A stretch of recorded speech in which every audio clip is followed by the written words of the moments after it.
So hey everyone, we'll start. Oh, I didn't mean to go that startling, but hey everyone, rolling the intro in just a little bit, but just thought I'd say hi. We had someone in the comments here. What's his name? Um, Michael Cluster said, "Start the stream. I can't wait any longer." So like the squeaky wheel gets the grease, as it turns out. Yeah, what a year, right? Yeah, Like I honestly feel for myself that it's like I feel like we're wrapping up Q1 as far as like where my brain is caught up to. I feel it's like we're rolling into April pretty soon, and I'm just like, no, it's like the leaves are going to start to change any day now. I'm like, oh no, like how did we get this far in the year? for real. Well, I mean, I'm still getting used to life at the pace of modern society because for a year everything just crawled, and it felt like I was Mm-hmm. experiencing. You don't have access to electronics, and it's just like, Mm-hmm. wow, there's so much life to experience that. And then I'm back in the real world, and it's like I blink and a month goes by. So, yeah. Yeah. Um, One thing is kind of weird. I've noticed. I've tried to figure out trips and ticks to do tips and tricks to figure out how to like manage the flow of time a little bit better. Some of it is just I found time moves slower if I check it a lot. It's kind of weird how Yeah. that works. I like look at the clock. If it's like my day's going by too fast, I keep looking at the clock and I just feel like, oh, okay, it's a manageable pace.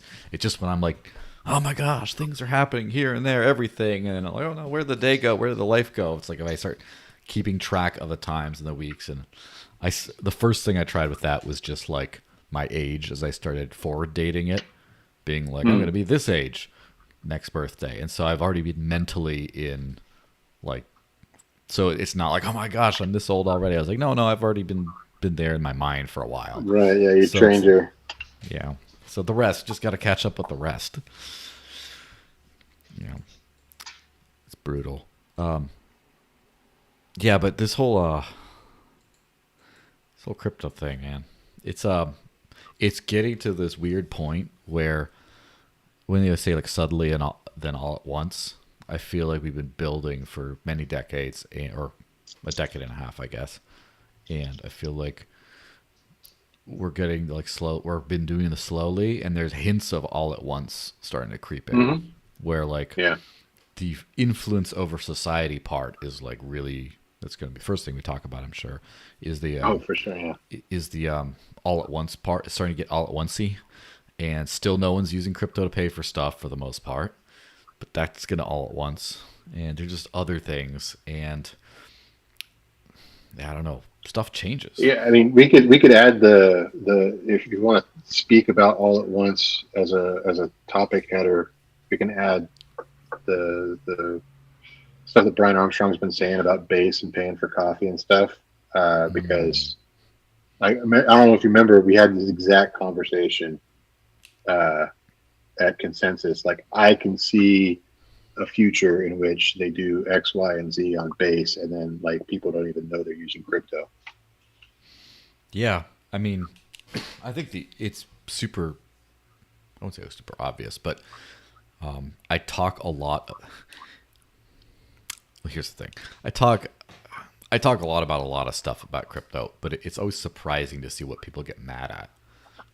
Because mostly I say, "Oh, this is going to be controversial," but and they're like, "No, no, that's fine. I agree." I'm like, "Okay," and then I say something super benign, and people they don't just be like, "Well, I don't think that's true at all." They get like mad.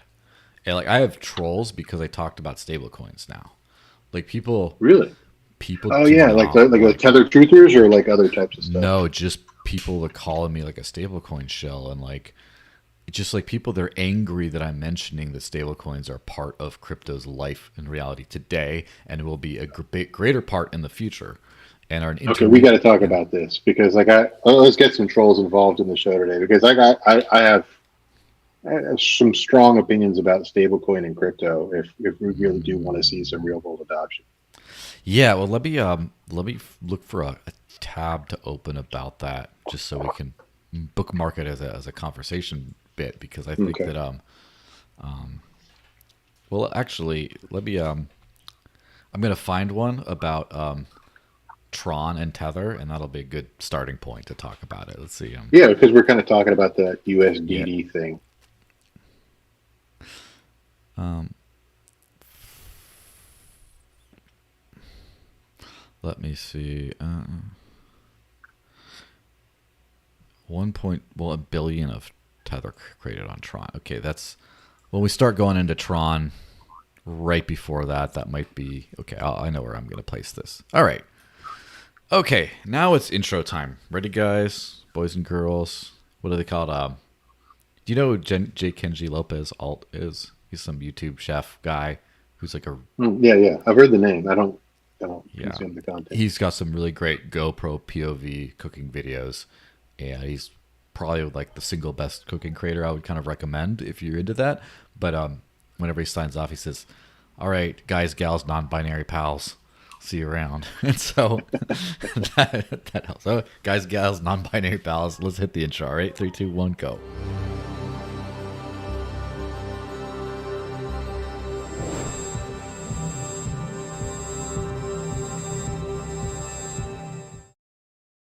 For sure. So, hey everyone, happy Friday officially. This is the Digital Cash Rundown, episode 168. Crazy to think I've been doing 168 of these, and it's been more than 168 weeks then that I've been doing this specific news show, which is, crazy to think about. But I'm joined by the one and only Risen, or Mark Hopkins, or Dr. Bitcoin, or what are the other aliases you got? Yeah. Risen and Dr. Bitcoin are the main ones, yeah. Yeah. So we have a bunch of fun stuff to talk about. The thing is, I have had some guests before who come absolutely not prepared. Kind of, they're just like, "Yeah, sure, I'll come talk crypto," and then they have like one thing, or they're like, "Hey, did you hear about this?" They're like, "No," or even I send them the things, and they look it over in advance. They still don't have opinions on it. It's like, okay, this is hard. This is really hard. But you've always you do your homework more than I actually do for the show. I could confidently say for this show, you've done much more of the prep work than I have, so I should cut you in on some of the It's just the profits. side effect of being an extremely online individual. Yeah, you're just like making up for lost time with that online stuff. It's just like, let me just soak up all the internet from the spigot. Yeah. Yeah. So let's just actually roll pretty much right into this. Just make sure I'm on the correct tab here. I make no pretenses of having an actual producer or anything, but oops. We can talk. First of all, it's chill o'clock. Wait, at least for Coin ATM Radar, because this podcast is in fact sponsored by Coin ATM Radar. When buying crypto with cash, an ATM is much more reliable and safer than meeting some random person in a random place.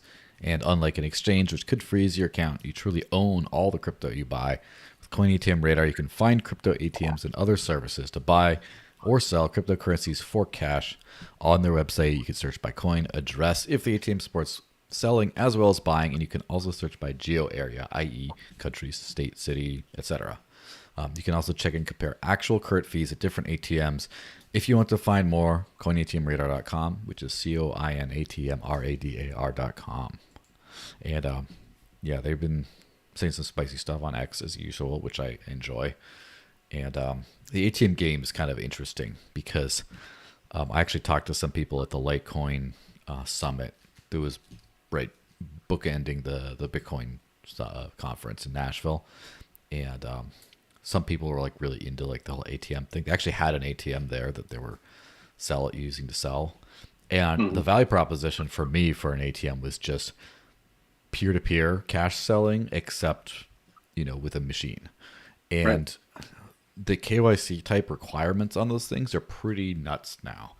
And so in my estimation, my personal estimation,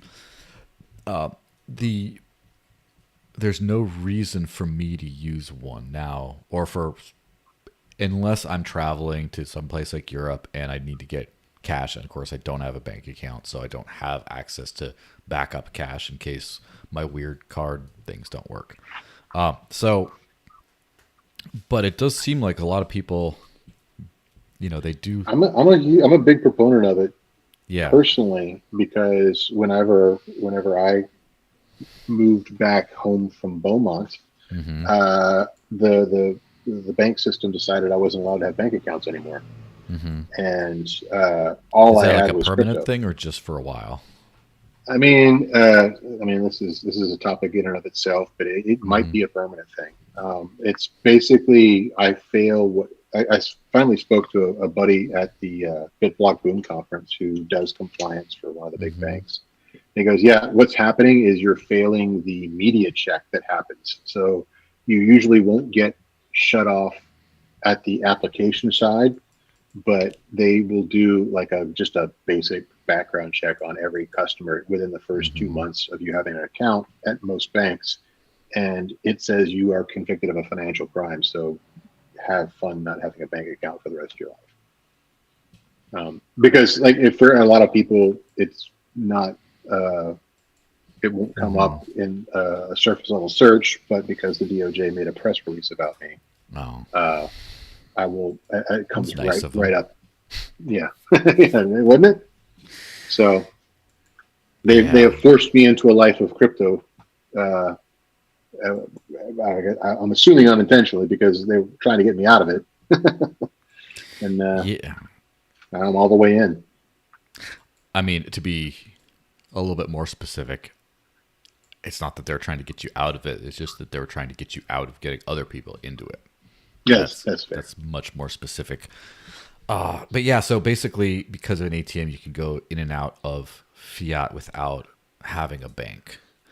And so it's kind of funny because for me, bank and KYC are almost the same thing. Like KYC fiat outside of a bank account at the service level in my mind doesn't exist, but I guess it does, right?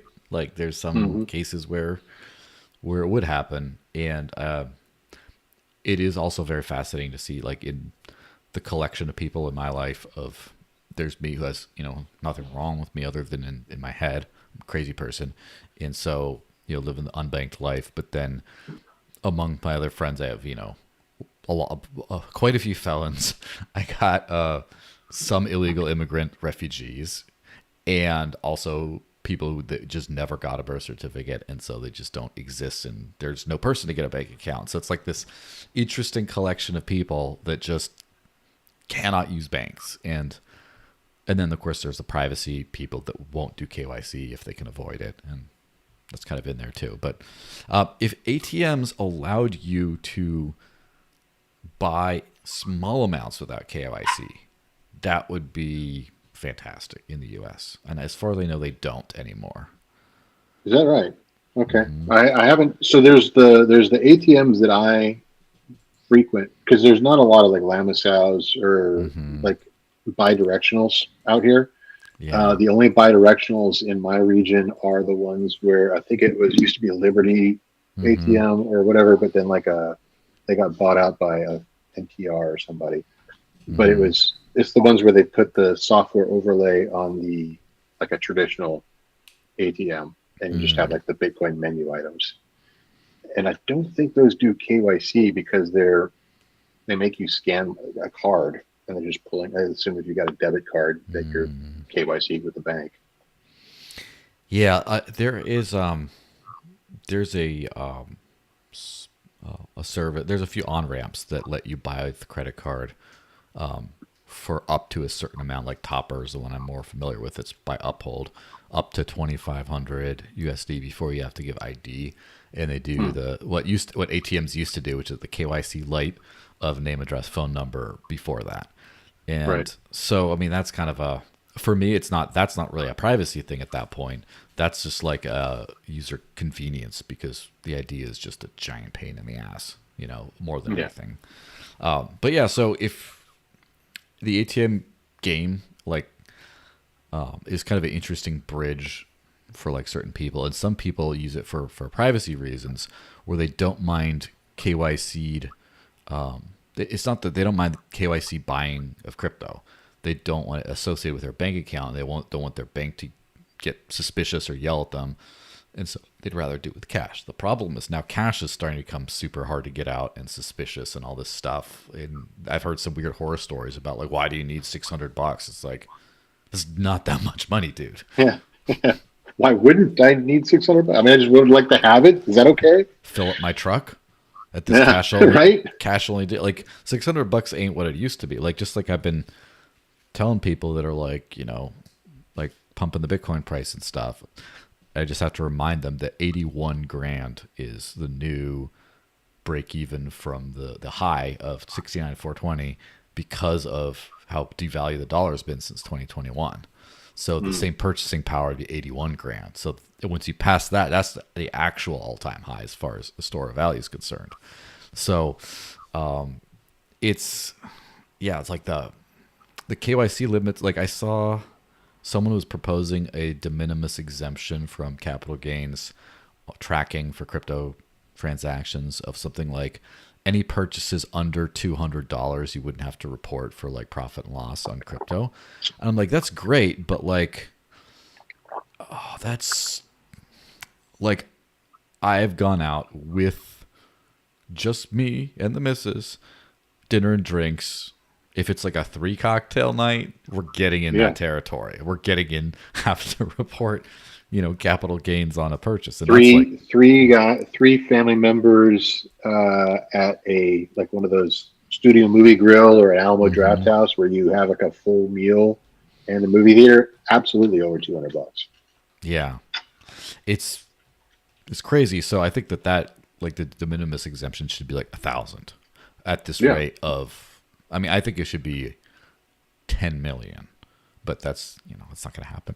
But well, I mean, I don't remember what the inflation numbers was, but I remember reading like the previous, like where KYC kicked in at 10K or in the neighborhood of 10K, as they say, it was like, what was it, like the 70s or something like that, when 10K was a wildly different number.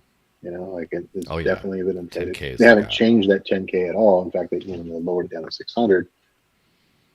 Meanwhile, inflation has changed the value of a dollar significantly since that time. Yeah, that's what people don't realize a lot of the times when they advocate for like legislation is that things change. And so I think we've had some good fortune. For example, the way it's worked in our favor, in my opinion at least, is with minimum wage laws, where now it's just like it's essentially the minimum wage keeps getting lowered rather than increased. And so it's kind of a non-issue in most states. Any state that has like a federal minimum wage just uses the federal one. Like New Hampshire, isn't it like $7 an hour, like $7.50 an hour or something? Right. And then Walmart starts you out at 16 to 18 an hour, and it's just like, it's not relevant. Like I don't know of a job where anybody's actually paid minimum wage, other than like wait staff maybe. Yeah. So nature is healing. Well, let's dive into the first of these things. Let's just talk about the thumbnail. I have a feeling we're going to talk a little bit less about that than any of these other subjects, but it's like the leader of stories. So let me just see, where's the button? Here we go. So your thing on the Crypto for Harristown. If you found the Crypto for Harris town hall to be compelling, you should probably be more worried about scammers than you are, because you're too easily convinced. It was a textbook confidence scam stream where they literally said, "Trust me, bro," and asked for money. And then, of course, you works cited. Source is, "Do trust me." Yeah, I didn't watch that, but I'll just give my limited perspective, and then you give your much more educated perspective. I've seen the Trump administration talk about still a lot of vagaries, let's be honest, but some specifics about like capital gains, about self-custody, about, something about the Bitcoin reserve stuff is all whatever. It's a little bit more up in the air. But some very specifics of like, and then fire Gary Gensler day one, and everyone freaks out, and he kind of was like, people really hate this guy here. And then the Biden-Harris administration, I should be very clear, is in effect. This is the active administration in the U.S. right now, is Harris, and or whoever's controlling Harris is controlling, the poor other guy. But they've been actively very hostile to crypto. They did some crackdowns. The SEC is still suing, all this kind of stuff. And it seems like the only thing they've said is we have a Crypto for Harris group or Crypto for Harris town hall. And they've said that we'll do things to strengthen the industry. And that's about it. I've not heard a single specific thing that they wanted to do other than raise the capital gains tax and, even worse, do the unrealized gains tax, which is horrendous and disproportionately affects crypto people, of course, because they're using non-US dollar denominated assets. So, all that being said, what do you think? I think it's even worse than that. Oh, do tell. So, and I'll preface everything here because I have friends on both sides of the aisle that I really want to include everybody in this conversation. I've given you in private my political reasons why I like and don't like different people from different political parties, but the blanket umbrella for all that is I'm at heart an anarchist. I'm a crypto anarchist. So I believe that we shouldn't really be in any party system, much less a two-party system that we're in. That being said, as you and a lot of folks know, I was sent to prison for garden variety P2P activity on Bitcoin by the administration currently in office, meaning Kamala Harris, Joe Biden. So on the one hand, we've got, people that, and I'm the least of the people that have been sent to prison for crypto, like without a doubt, during this last 4-year period.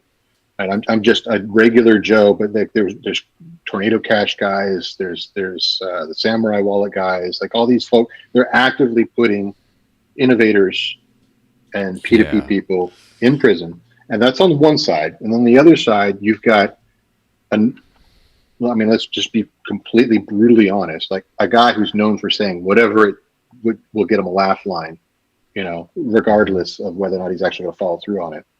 But he's saying he'll support us, versus the other person who won't even say the word crypto. Like all the stuff that you're hearing that about the crypto reset has not actually been acknowledged by the official campaign. Yeah. Like it's all of it is, and this is what I was talking about, where it's like this call was like a confidence scheme. It was being run by essentially a PAC, like a bunch of Democratic leaning or party operatives who maybe they hold crypto or they're sympathetic crypto, but they really all they want is they want crypto people to vote for Vice President Harris, and that they don't have any. There's no there. They're not delivering any promise. They're not even making promises, much less delivering on the table stakes that we are asking for, like free Ross or any of these other things, right?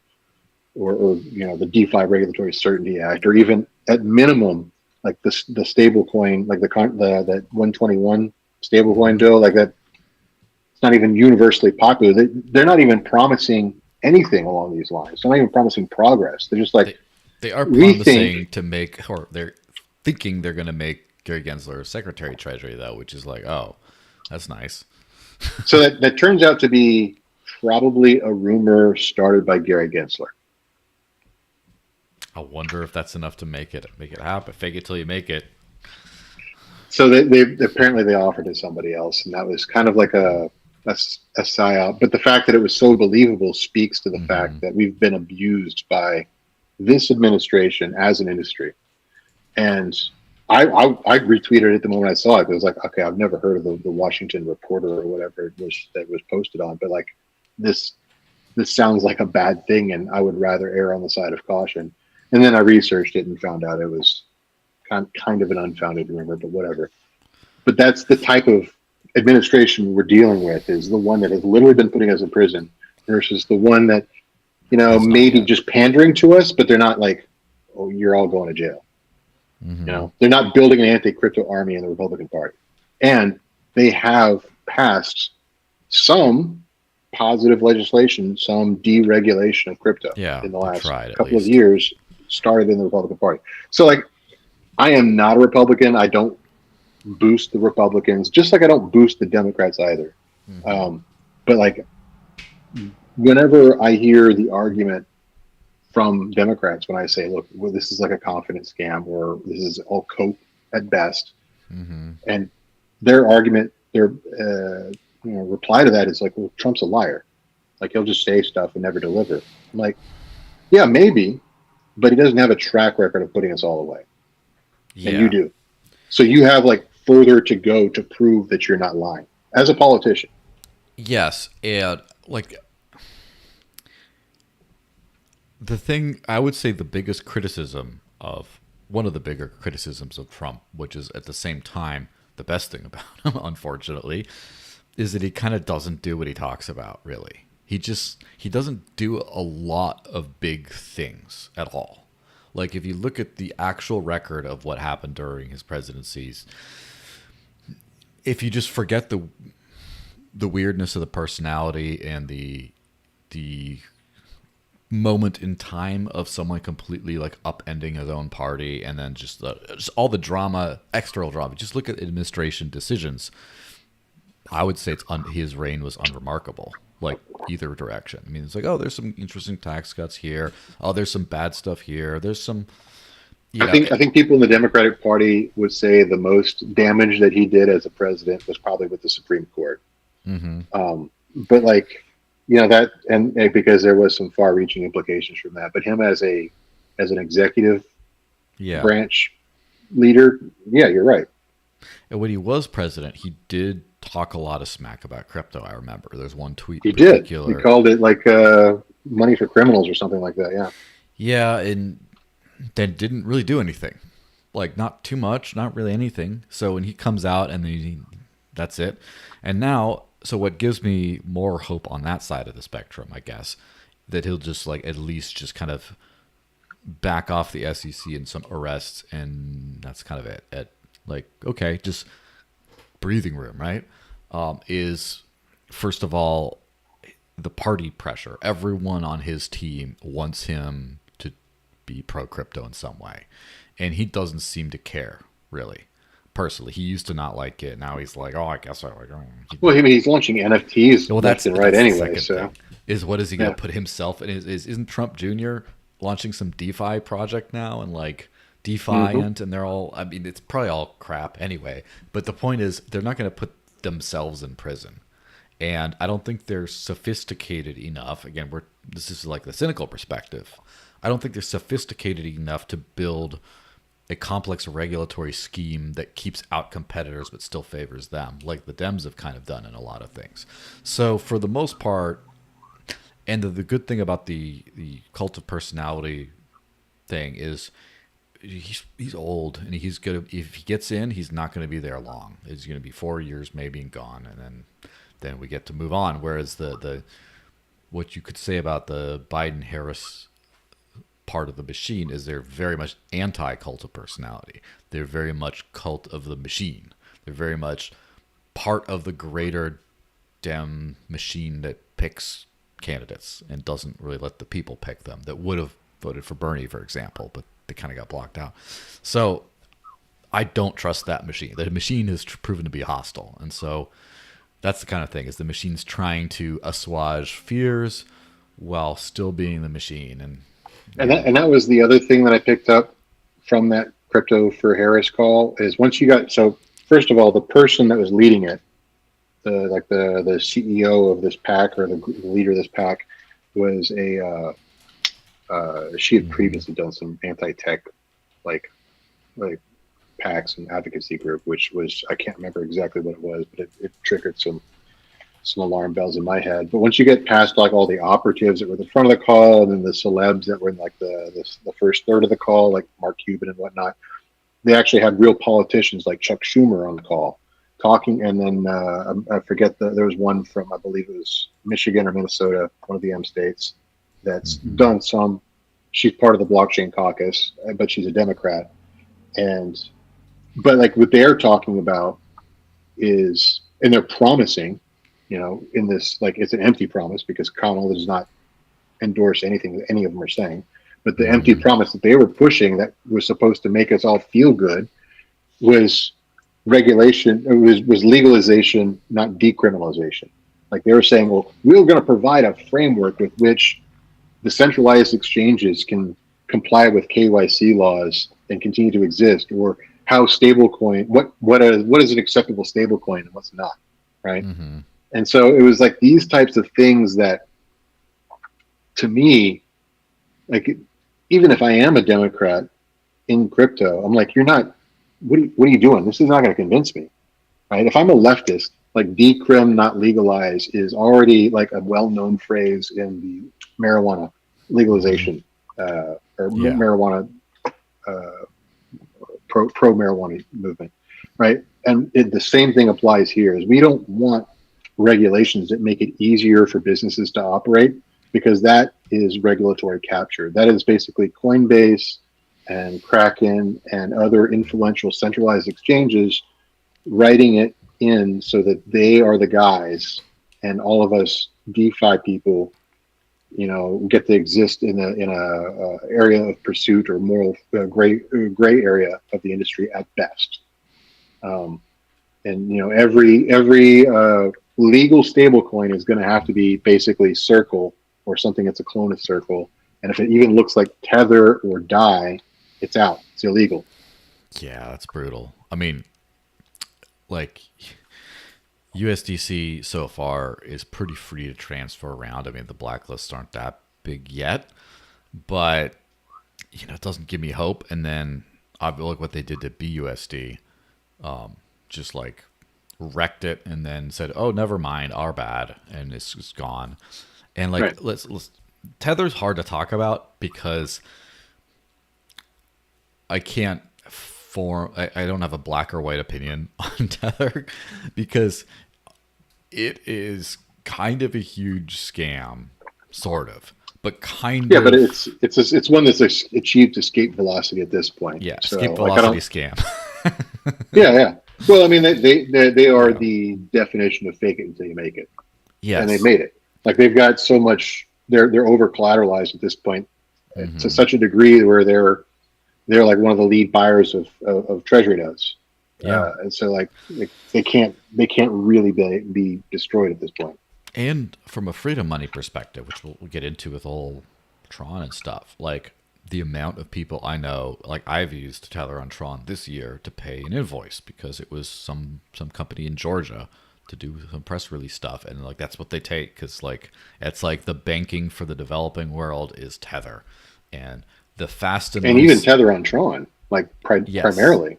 primarily Tether on Tron, even where it isn't, where it's like other networks, it's still Tether on some cheap network is huge.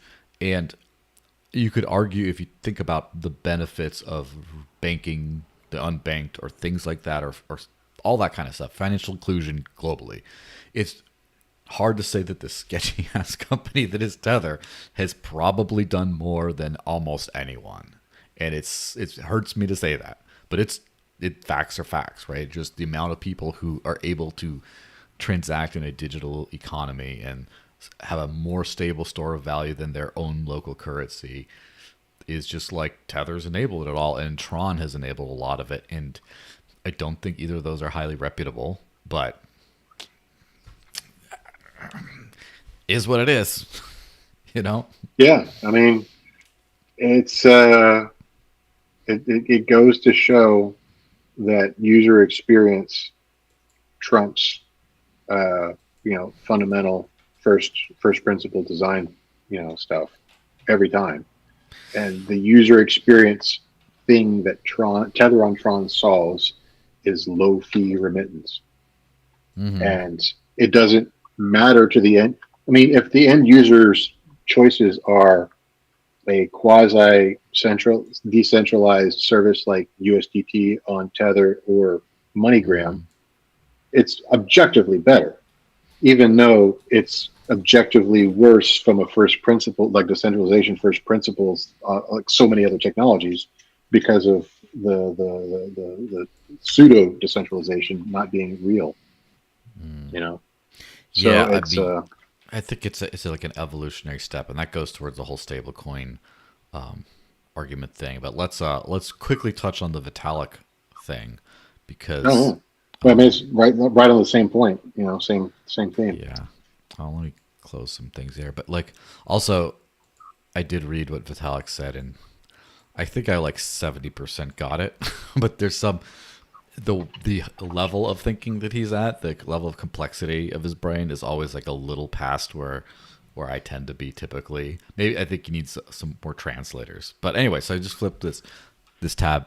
Anonymous society. He says, I don't think the quote anonymous society or even financially pseudonymous society thing actually works though. He says collusion issues are unresolvable, and that blog post I did not get the chance to read all the way through. He says it's more multidimensional notion of identity here, hence with soul-bound features. Seems necessary, blah blah blah. He says enemies check and balance. It's there to run to the dark side of cycle, and blah blah blah. And he says, yeah. Anyway, he said a lot of stuff. What's your take on his thing? I mean, and then so this conversation exists within the context of an even more impenetrable blog post by Vitalik that's talking about plurality philosophy, which probably shouldn't even touch on to because it's a whole other thing. But the specifically the issue he's talking about here, it's fascinating if you're that kind of a nerd, and I am that kind of a nerd. But it's also fairly impenetrable in the time that we have today.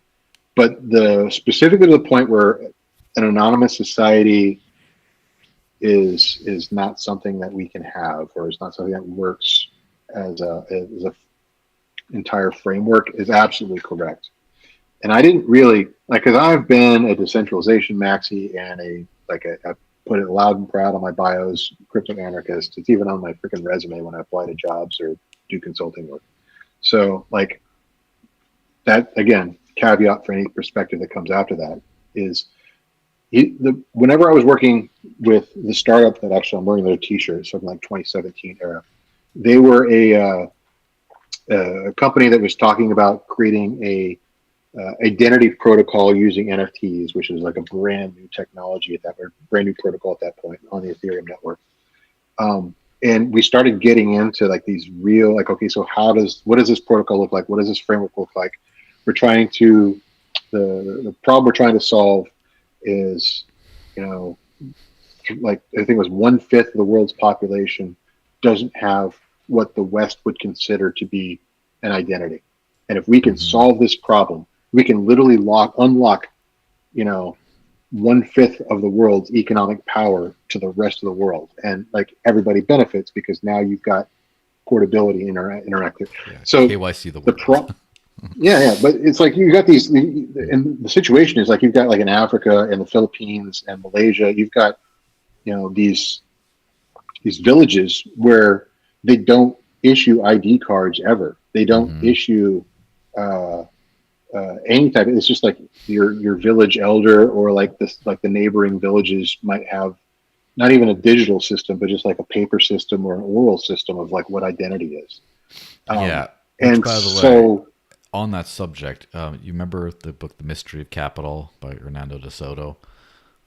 He basically talks about the exact same problem in the developing world, except instead of individual identity, it's legal title to property that then can be used as like collateral for loans and stuff. And basically everyone knows, oh yeah, that's that guy's property and that's his cow, but like you can't do anything. You can't take that to the bank to get a loan to build your business and get out of poverty. And so it's basically the same thing, but on the, it's foundational to that even. I mean, it's because what you're talking about is kind of like the rhinestone thing, but without any kind of like ability to port that out.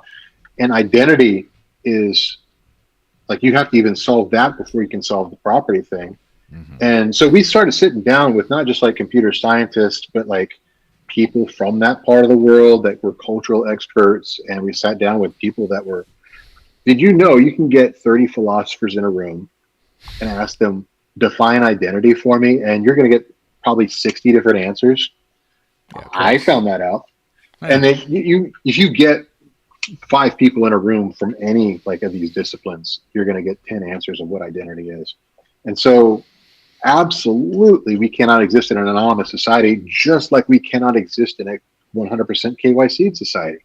Like we have had this definition of KYC, this evolving definition of a KYC AML Western banking regime that's been basically calcifying from the 1970s to present.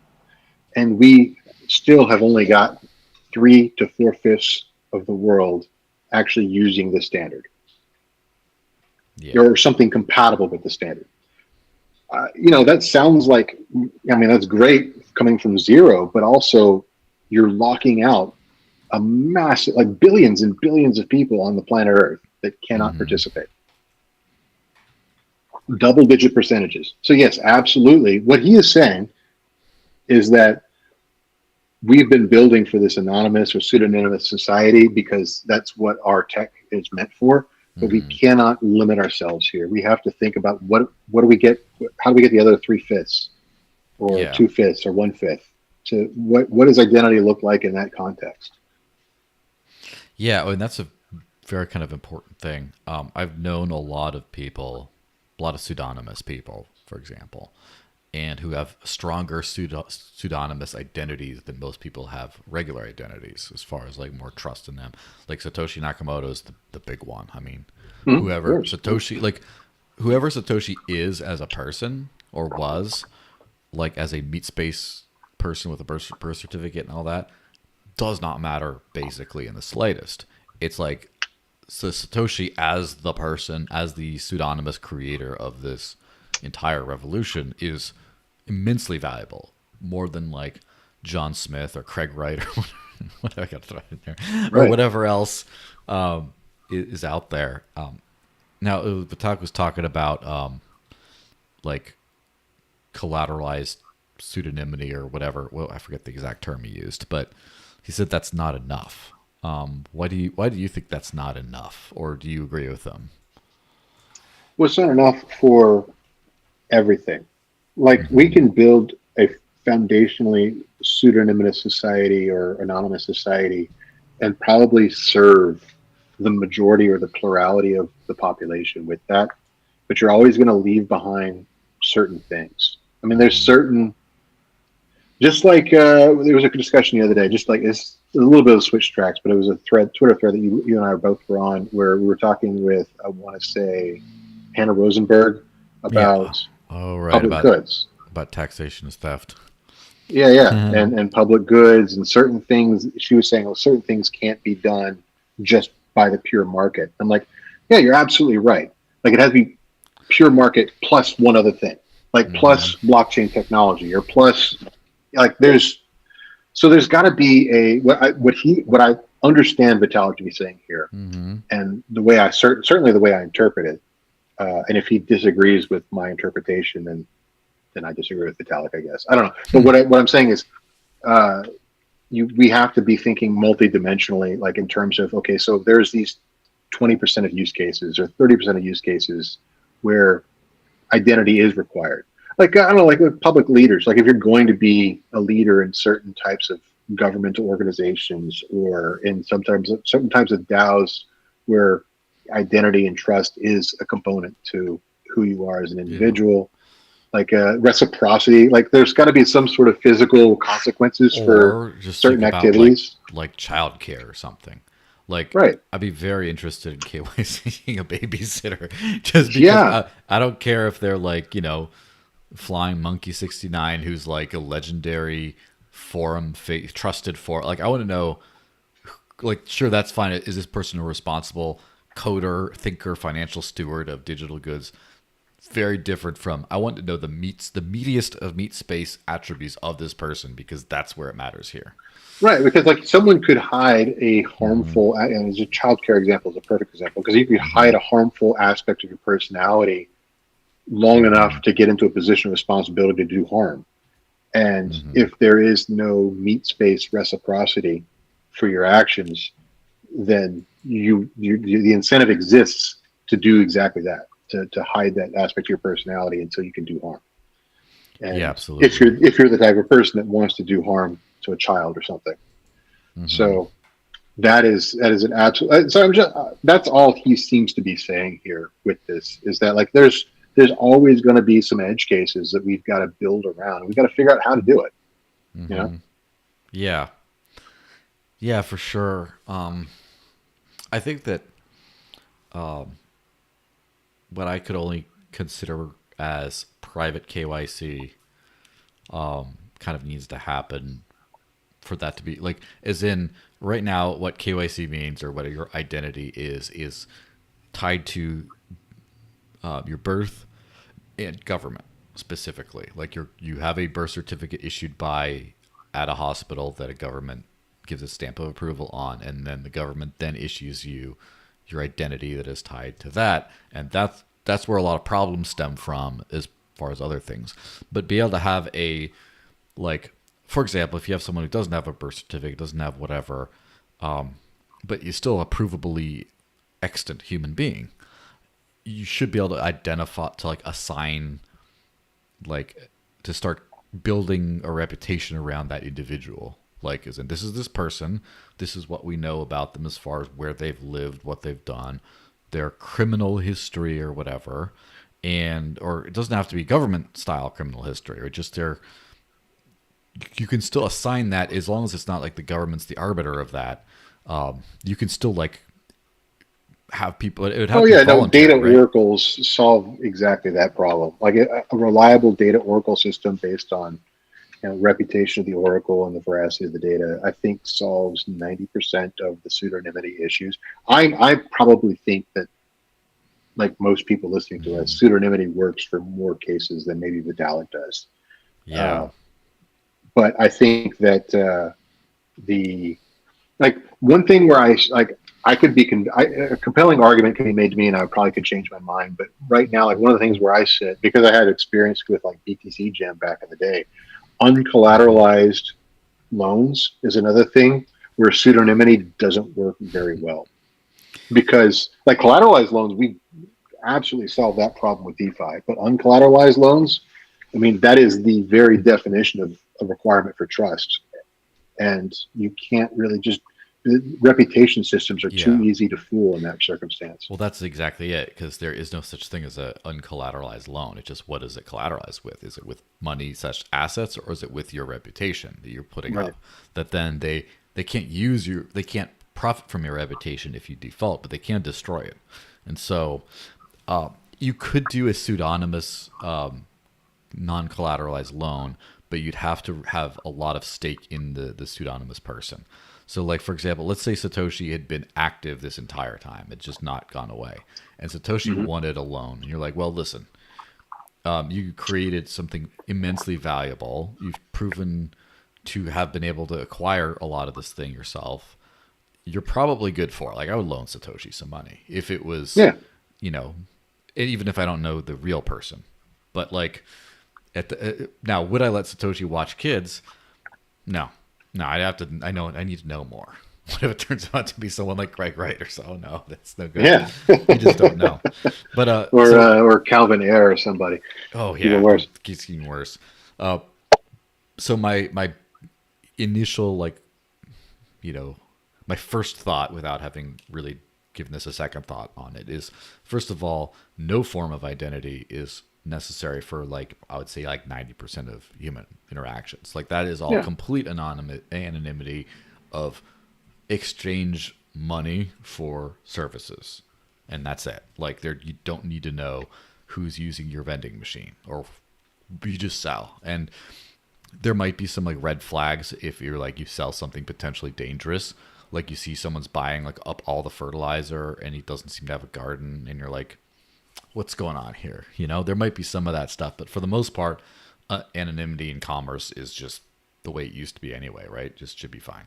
And then you got like a level of pseudonymity where it's just like, oh, who's going to be part of your DAO? Who's your developers you're hiring? And this and that. And it's like, well, you don't want to just do random people, but you do want to, you don't need to know who they are or what, where they live or anything like that.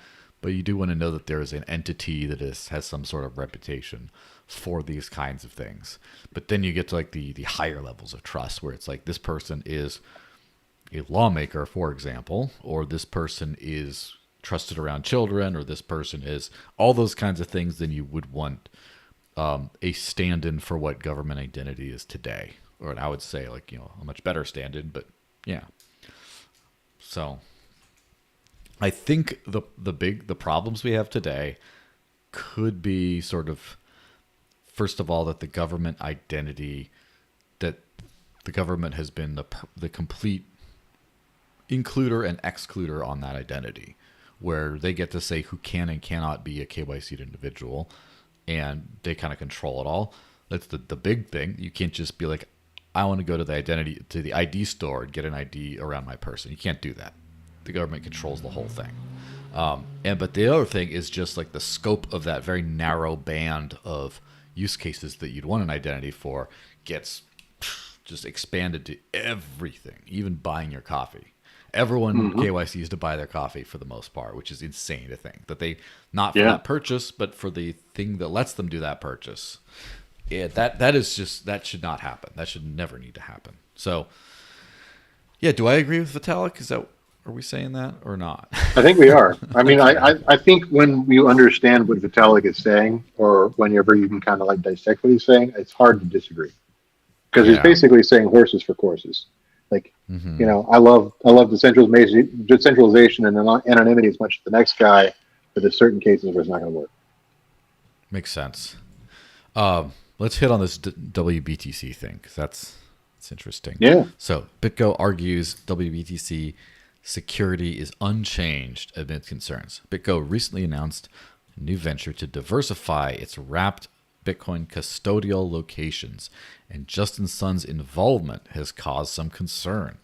So what's your hot take on this one real quick? So I got to preface everything I say that I am a week into a new gig at a competing organization to BitGo/WBTC. I work for Threshold DAO now.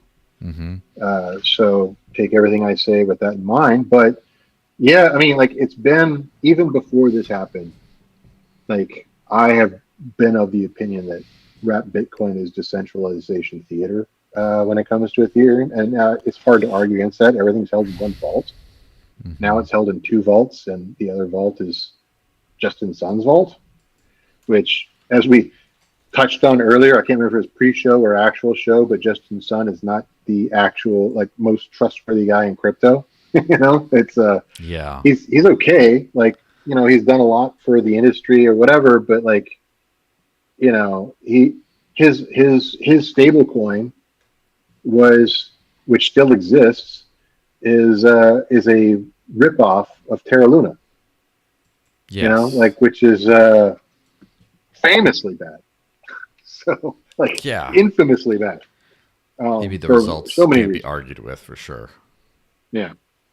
So, it's still he's still running that thing. So, it's he's not the most scrupulous operator in crypto. He's just very successful. He's like too big to fail at this point until he's not, until he does fail, because there's not a FDIC or a bailout system for crypto. It's going to be bad when he does fail. I think that just on the whole about Justin, I think his existence and the way he works and the fact that he's successful, etc., is just a sign of how early we are, because he is a very good, I would say he's an okay product person, but an excellent salesperson. Oh, yeah, 100%. And then the rest of it is just weird and sketchy and like no good. But the fact that he's successful means that product and sales is aggressively lacking in crypto outside of maybe buying tokens for speculative reasons. I would go so far as to say that he's the Steve Jobs of crypto, although Tron is not the Apple of crypto. But like, he has maybe it's a better way to, maybe he's kind of more like the EMC. Tron is like the EMC of crypto. If you're at the enterprise space, they're very good at acquisition, and they're very good at taking down competitors, like smaller competing products. Yeah.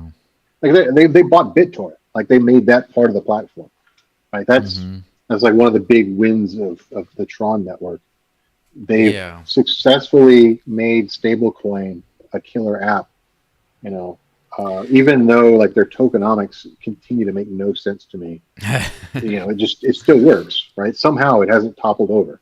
Here's my I would definitely not go to the Steve Jobs level, because Apple products worked compared to how every other product in that space worked up until when Jobs did his thing. They were beautifully elegant. They just worked, had a great elegant design. There's a lot of vision and design that he sort of pioneered. I don't think I mean, maybe I'm just ignorant on this, but I don't think he's pioneered anything like that. It's more like he's like, This is why I made the distinction between Tron yeah. not being the Apple, but he's the, Mm-hmm. because I read the Isaacson bio Mm-hmm. of Jobs when it came, like the moment it came out. Mm-hmm. And like I've seen that personality type 1,000 times in Silicon Valley, and it's the Unfortunately. well, and so the personality type is like he'll walk into a room where smart product people are talking about smart product, and then he'll like, okay, he'll literally say this is a shit idea. Walk out, walk back into the same room sometimes a week later and say, I have this brilliant idea for a product, and it was the thing they were discussing a week ago. Right. Yeah. And so Justin Tron does that. And then like he successfully integrates solid products into the Tron platform. Are they all best of breed? I mean, arguably, maybe some of them are. Yeah, probably not. Yeah. I mean, well, I mean, like, again, Tether on Tron, taking, Yeah. developing world by storm. Now I have seen a lot of forums and posts like that complain about the user experience from people in those parts of the world where they're like, why does this cost so much? Or like, how I can't send it. I need Tron. What the hell is Tron? And like, I know this is something where I need to do a lot more research because it's very relevant, I guess. But sending tokens without needing a separate gas token, right? As far as I know, Tron hasn't really solved that when it has been solved in the other parts of the space, and it is a huge user experience problem of tokens. And I've been mostly outside of the token world for my out of my 12 years of knowing what crypto is. Like I've spent I could count on like my two hands, maybe not one hand, but probably my two hands the times that I've had to figure out getting gas for a token type thing. So very little, but it's a giant friction point, and it's still there on Tron. So I would kind of say, like, as tired as the meme is, it's almost like he's like the Chinese knockoff guy, where it's not like he takes stuff that's elegant and beautiful and sells it. He just takes something that has some sort of value and just sells the crap out of it. And so he's so good at selling it that people will buy I don't know if mediocre is not the right word, but a passable product. But The Wish.com version yeah, of the good thing. yeah. So he is. So I would. Well, but the fees are far more manageable than any other blockchain, and that's why it works. Even though it is a hassle to do gas fee calculations, and that's what I say.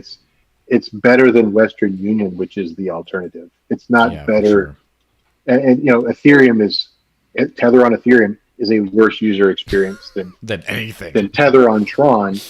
If you're price sensitive to $5 a transaction, right? Mm-hmm. So. Which is kind of where we're at. And I am an Ethereum guy. I love freaking Ethereum. So I'm not like, I understand why things are the way they are, but I'm just saying like it's objectively worse user experience.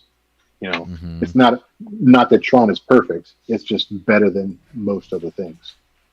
And also, this is another thing that I don't understand how this hasn't been solved yet. And this is the conversation you and I were having in Consensus that I alluded to in the pre-show.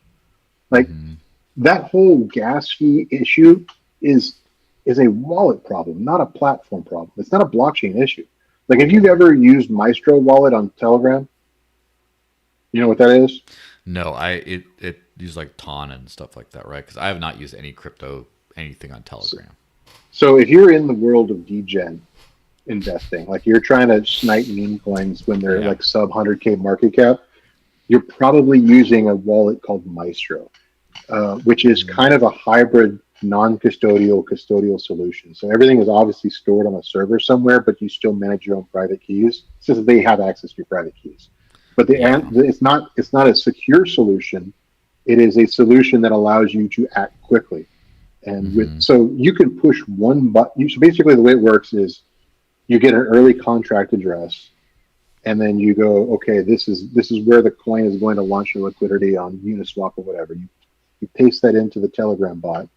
It reads back all the basic information about it. You can push one button in that Telegram bot interface, and it will buy, you know, 0.01 up to 1 ETH with a single button push. Like it will do the approvals, it'll pay the gas fees, it'll do the transaction, the whole thing. It's all an interface issue. It is not. It's because nerds make every wallet. If it was Jack Dorsey making blockchain wallets, perhaps it would be a user interface first thing. Well, but it's not. I 100% agree with the sentiment behind that last statement. As far as the specifics of would Jack Dorsey, he's dicking around a Noster, so he doesn't care about UX anymore. Like, yeah, that's true. He used to never be. Mind. He used but to like be. Cash App, right? Cash App is like they build the fees into the, like when you don't know that you're paying fees necessarily when you're sending or receiving money on a Cash App, because, or really when you're withdrawing or depositing, because it's all just kind of built into the system. Like you don't have to like push the button 3 times to approve and then review and send. It just does it all in the background. It just does it, right? And that's the way Maestro and all these sniper wallets work. There's no reason why we can't have a consumer-facing version of the same thing on a low-fee network like Base or Tron or any of the other L2s that exist. Yeah, the funny thing about all that, there's even some very easy mitigate. Like the biggest problem is, it's not that if you decide you're going to send a token that you start running out of gas. Not usually, or that you have to re-up once in a while. The biggest problem is when you receive a token, you cannot move it. You receive dead coins. So someone like, for example, I got was a USDC on Arbitrum. What are those things? As like a reimbursement for travel for a conference, and I'm like, so I set up my little thing, and then I get tokens that now I cannot use, and I'm like, okay, now I have to like take some other tokens I have somewhere else and swap them to ETH on Arb in order to be able to move and actually use this stuff. So if it would just make, because you're sending to the same address, if you just sent some ETH on Arb with the USDC on Arb, now they have gas tokens to send it to the next person. It's not that hard. Just send some extra ETH with the tokens instead of just the tokens. Or for that matter, just like you could do that also at the wallet level, right? Yeah. Like you can have like, that's what I'm saying. Like you could have it drop in. That's what you're saying. Okay, like having like a fund that belongs to the company that runs the wallet or the DAO that runs the wallet and drops it in on a blank wallet transaction and then pays itself back for the ETH that it used. Like you could use that as a revenue generating activity. Like you could say, okay, it's your first transaction. You're gonna take a 1% haircut so that you can use this like gasless feature for the rest of the time you have the wallet, right? I'm sure people would gladly pay it because it would make my life simple. You know, 1% sounds like nothing, especially when you're talking about like a $5 coffee payment or something. I was talking on some space about the over tokenization of everything. There's too many damn tokens everywhere. And something I mentioned is there's way too many tokens that the user has to manually deal with. Like you can have 5 tokens running around in the background if it helps the project work the way you want it to, but the user should not have to deal with that. Like they should just, like if you have an in-game like NFT armor for this and token points for that and all that, that's fine as long as you don't have to juggle a million things in a wallet. As long as you just playing a game and just the tokens fly around in the background and then you're just fine. Or you're, like I kind of like just this could be another hour-long conversation. I'm just going to just tap on this thing in like 30 seconds. I kind of like the idea of a network having like a gas token, an investment token, and a stable coin or payment token, where the stable coin is flat, so the user experience is not harmed by project fluctuations. The gas token is like people throwing, like the demand for using the network kind of fluctuates slightly, the price, but it's a commodity. It's much more stable, like literal fuel. And then the investment token is like, all right, you buy this unregistered security and you just get a percentage of all transaction fees by doing it. And that's what people speculate on, like a stock. And so it's kind of like the equivalent of, a payment company, what do they have to pay? Like electricity and internet bills. Those are the gas tokens. They have stock, Mm-hmm. which is the investment token, and then they enable their users to send and receive USD, and that's the payment token, right? And that kind of works out. And the problem with I made some tweet like early in the morning the other day about like up up until now in my life, I've basically exclusively used and been paid in gas token. And back in the day, we just called that crypto, because like Bitcoin is gas token, but it's just Yeah. gas token to power the gas token, which is also the investment token. And a lot of early crypto projects, I think, struggled because of that lack of separation. On the other hand, if you have to juggle three freaking tokens and make sure they're like the user has to juggle them, that is terrible. But if you just like no, just use your payment app, it's fine. Just pay with it, and then the rest Right. is all behind the scenes. It seems that kind of works out. Let's see. Absolutely. Okay, what do we got? So yeah, let me put you got some fun memes here with about the upgrade your WBTC to TBTC before Justin Sun rugs you. Do it. Do it now. Yeah, that was. But yeah, so TV. I mean, this is just the shameless plug department. We can run past it fast because we probably don't want to bore everybody. But like Yeah. Threshold is like you're really seeing some uptick right now because of this whole.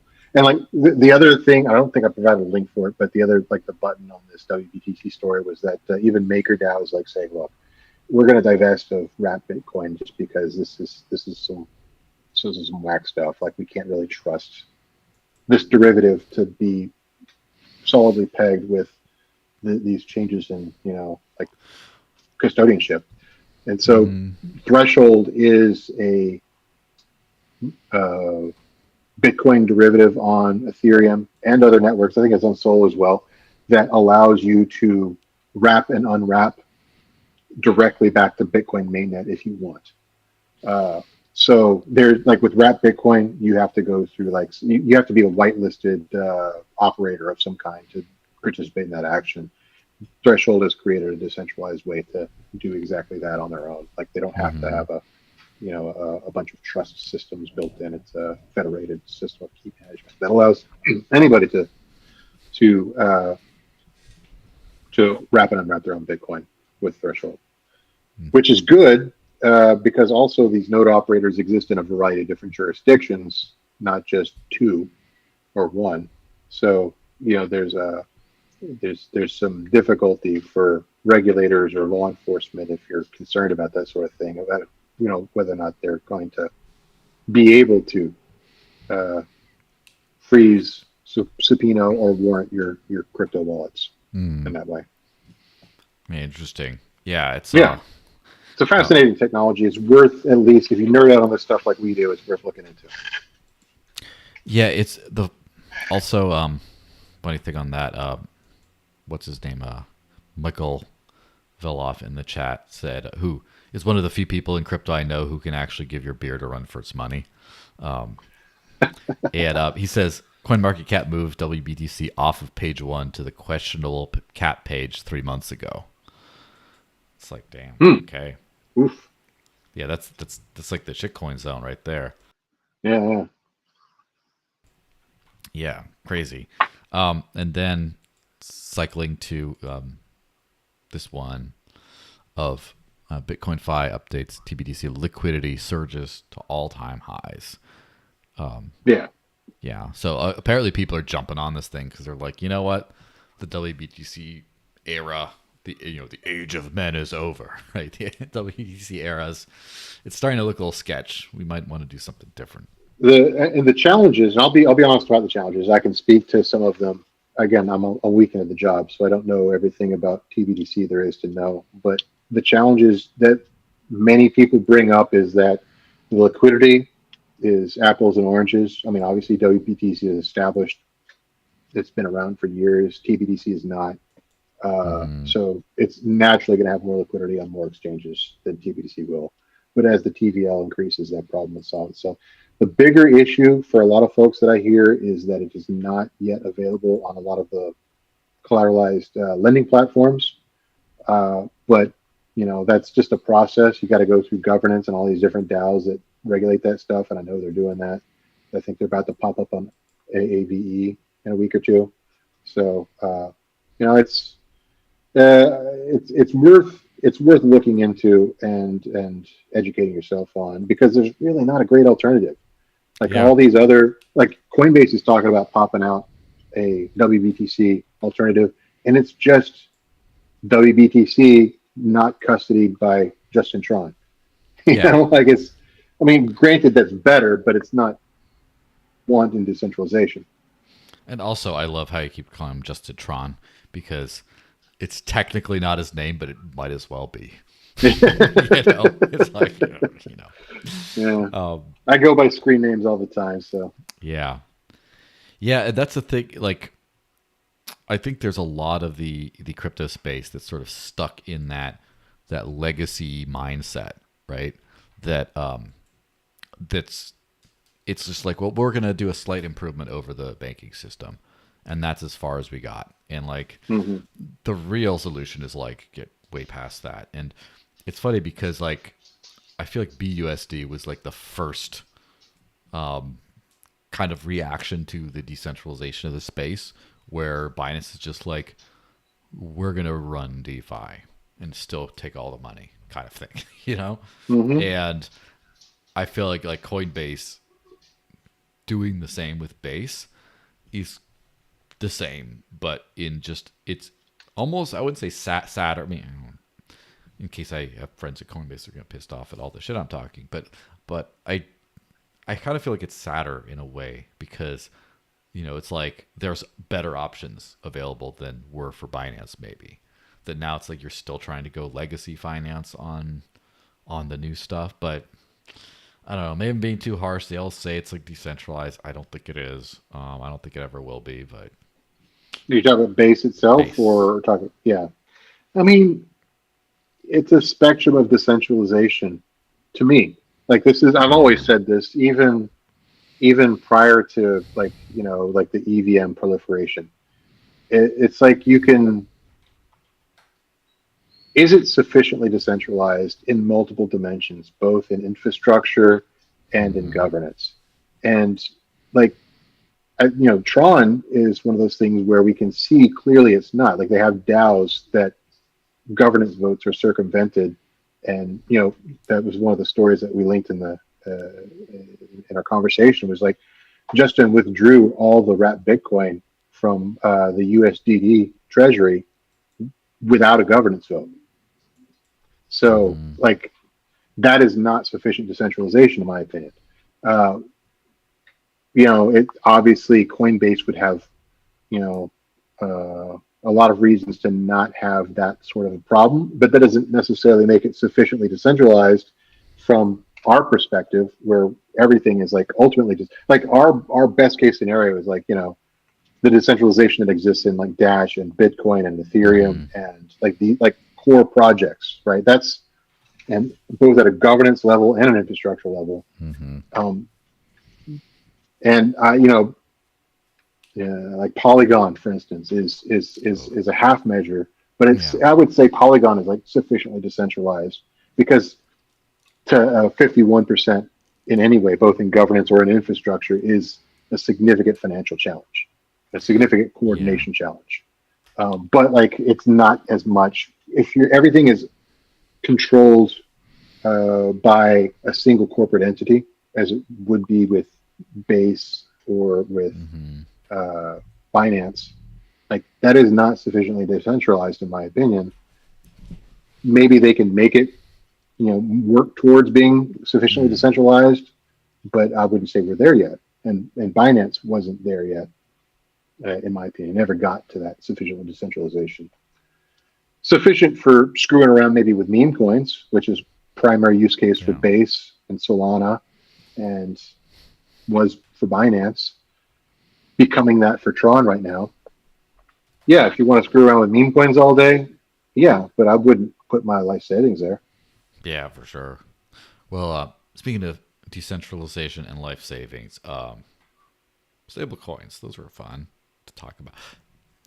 I know I have lots of stablecoin fans in the chat, I'm sure. But so new 1.0 billion USDT created on the Tron network. Tuesday, August 20th. Tether Treasury, as opposed to the Federal Reserve. But anyway, minted 1 billion USDT on the Tron network, highlighting growing demand for stablecoins in the crypto space. Currently, the total amount of USDT on Tron stands at 61.7 billion, surpassing the 52.1 billion of USDT on Ethereum. So, Tron has flipped Ethereum as a payments facilitator. Which is wild. And I wonder what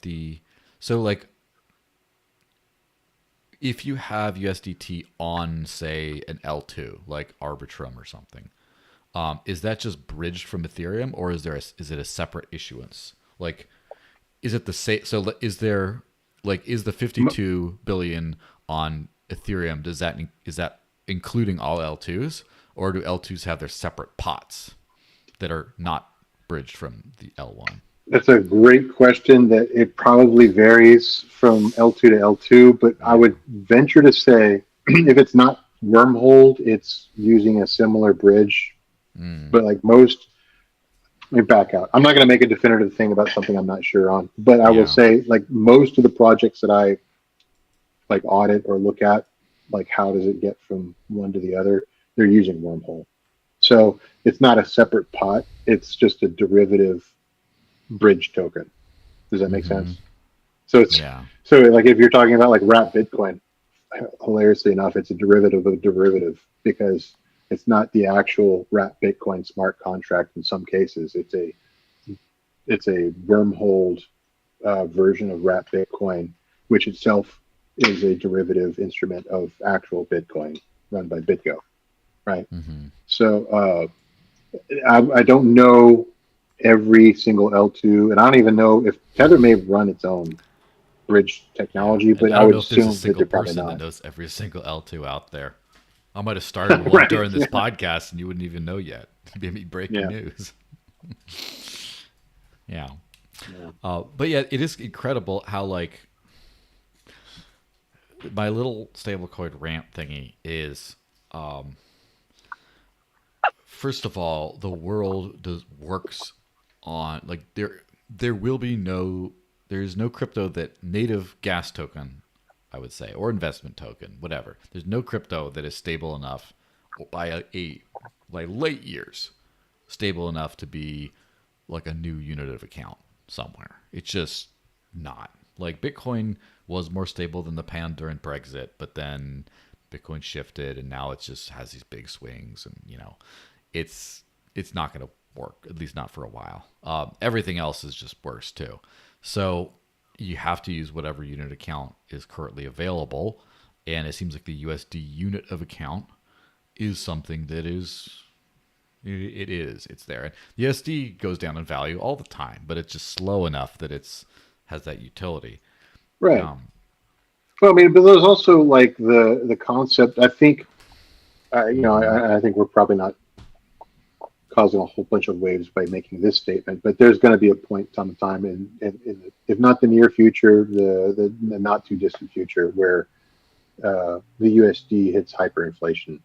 I firmly believe that. I think smart people would disagree with me, but that's where my opinion lies.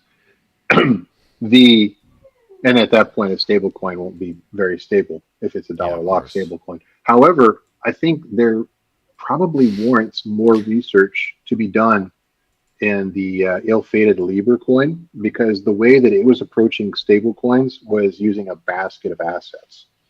And that through diversity, even in a hyperinflationary event, you can mitigate volatility very effectively through a basket of assets. I can't remember the name. I've got some really, really obscure basket liquidity token in my portfolio, and I think it's Moo something or MLP or something like that.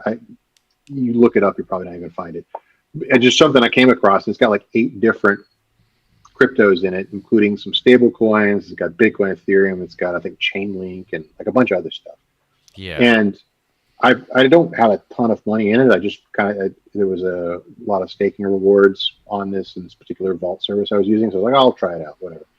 And it is, I mean, it has done exactly what, if you paid attention to what they were talking about with Libra, it does exactly that. It stays stable. Like, Mm. I don't lose a lot of money, but I don't make a ton of money. All the money I make off of that asset is from the staking rewards, not from the Yeah. fluctuation of the asset itself. So it's a that is, I think, where it would be headed in the far future, like where stablecoins future exists is in that sort of thing.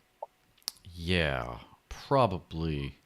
It depends because there's two different things, aspects of it. Oh, there's a lot of aspects to stablecoins, but there are two big ones, which are like a stable store of value, which I think that you could get like Michael Villoff in the comments was talking about Pax Gold.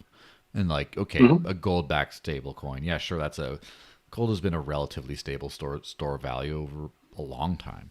The problem though is then the unit of account thing because no one prices things in gold, and no one probably will. Who knows what they're going to price it in? So far, it's been priced in either the government currency or like a dollar, or there's a couple others. Right. Yeah.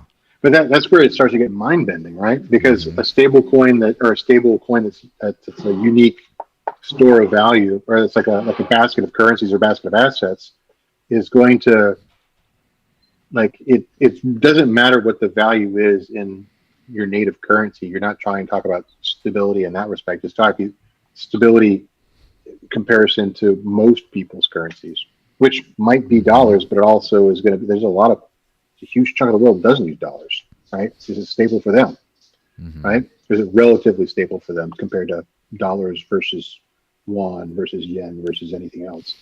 So, and more importantly, is the volatility of the underlying assets tied to one another, right? So Mm-hmm. ETH and Bitcoin are relatively tied to each other in terms of Mm-hmm. volatility.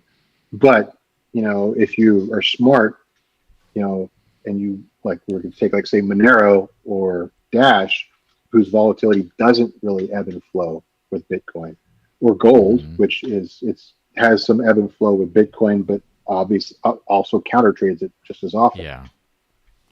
Yeah. So you do a basket. So the stablecoin issue, first of all, in a perfect world, this is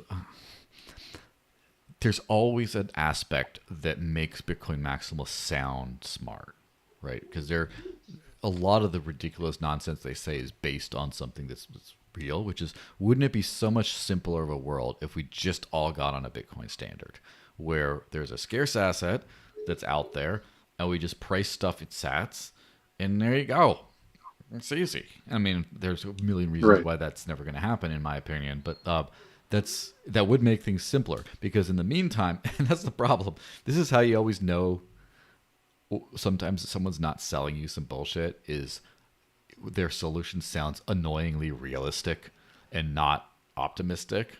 And so, unfortunately, like, so I've lived my life for almost a decade on basically gas token, right? Just, or whatever you want to call it, just like a native crypto assets that I spend and receive, and I use a centralized fiat oracle, as it were, right? Like fetch the CoinGecko price or whatever the asset, and make my bill and pay in USD denominated things, and then whatever volatility crap I just deal with, and that's not a very. I mean, it works for me. It works for some people. It doesn't work for most of the world. So basically, the point of having a stable coin, let's just start with a USD stable coin. Some of it is so you don't have those wide volatility swings, but the biggest thing is unit of account, where if I get paid, so for example, all my shit posting on X finally paid off, and I got some money, and it auto converted immediately. Like, I don't have a bank account, so I got paid out in USDC in this case, because Spritz, the on ramp I use, only does stablecoins for the moment. But so the point is, let's just say someone says, "Oh yeah, I'm going to send you so whatever reimbursement for this travel expense. I'm going to send you your salary. Let's just say someone's making 10 grand a month for simplicity's sake. If they get 10 grand in Bitcoin, by the time they access it or whatever, depends if they're on vacation or whatever, the price could be very different. And it's not like, oh, I lost money, I can't afford to lose money. It's just now the accounting's fucked up. Now it's like, how much do you have? Like, where's the money? You got paid 10 grand. Where's the 10 grand now? It's not there anymore. It's something different. Whereas if you get paid in like a stable coin, it locks that in. So now when you swap it to a volatile asset, that's like on your terms, kind of. And then also like you like small business. Imagine a small business that has money and expenses, right? As profit and expenses, and you made say $3,200 of sales in this time frame, but it's all in a collection of volatile cryptos, and the accounting just doesn't make sense anymore because like where is all you made this much in sales, where is it now? It's all over the place. It's a not only basket of different assets or even just one volatile asset like a Bitcoin, but it does not, the numbers don't line up. Like these sales, it doesn't line up anymore. Now you got to go make expenses, and then it's an accounting freaking nightmare. And especially for the DeFi world, and this is where it's not just centralized stablecoins like USDC. No, in the DeFi world, how are you going to say like you have a budget for a treasury to pay people? If it's just the Dash treasury is all in Dash, and of course it's just a nightmare as far as like how much money do we have to budget for this. It could change, and we've just been rolling with it, but most people don't want to do that. Or as far as like how much did you pay everyone, and it's like the proof of payment is that. Otherwise you have to say this much in Bitcoin at CoinGecko price at this exact time stamp, and that's like, Yeah. that's annoying. Just so many things that make a stablecoin, even if it's a decentralized stablecoin that never makes it to the end merchant or paying an actual bill, it just as an accounting system works. And that's, stablecoins are the price oracle for Thorchain, the Maya protocol, all those cross-chain things. They don't have any actual oracles, but the oracle is you can trade them versus all these stablecoins like Tether, USDC, DAI, and some others.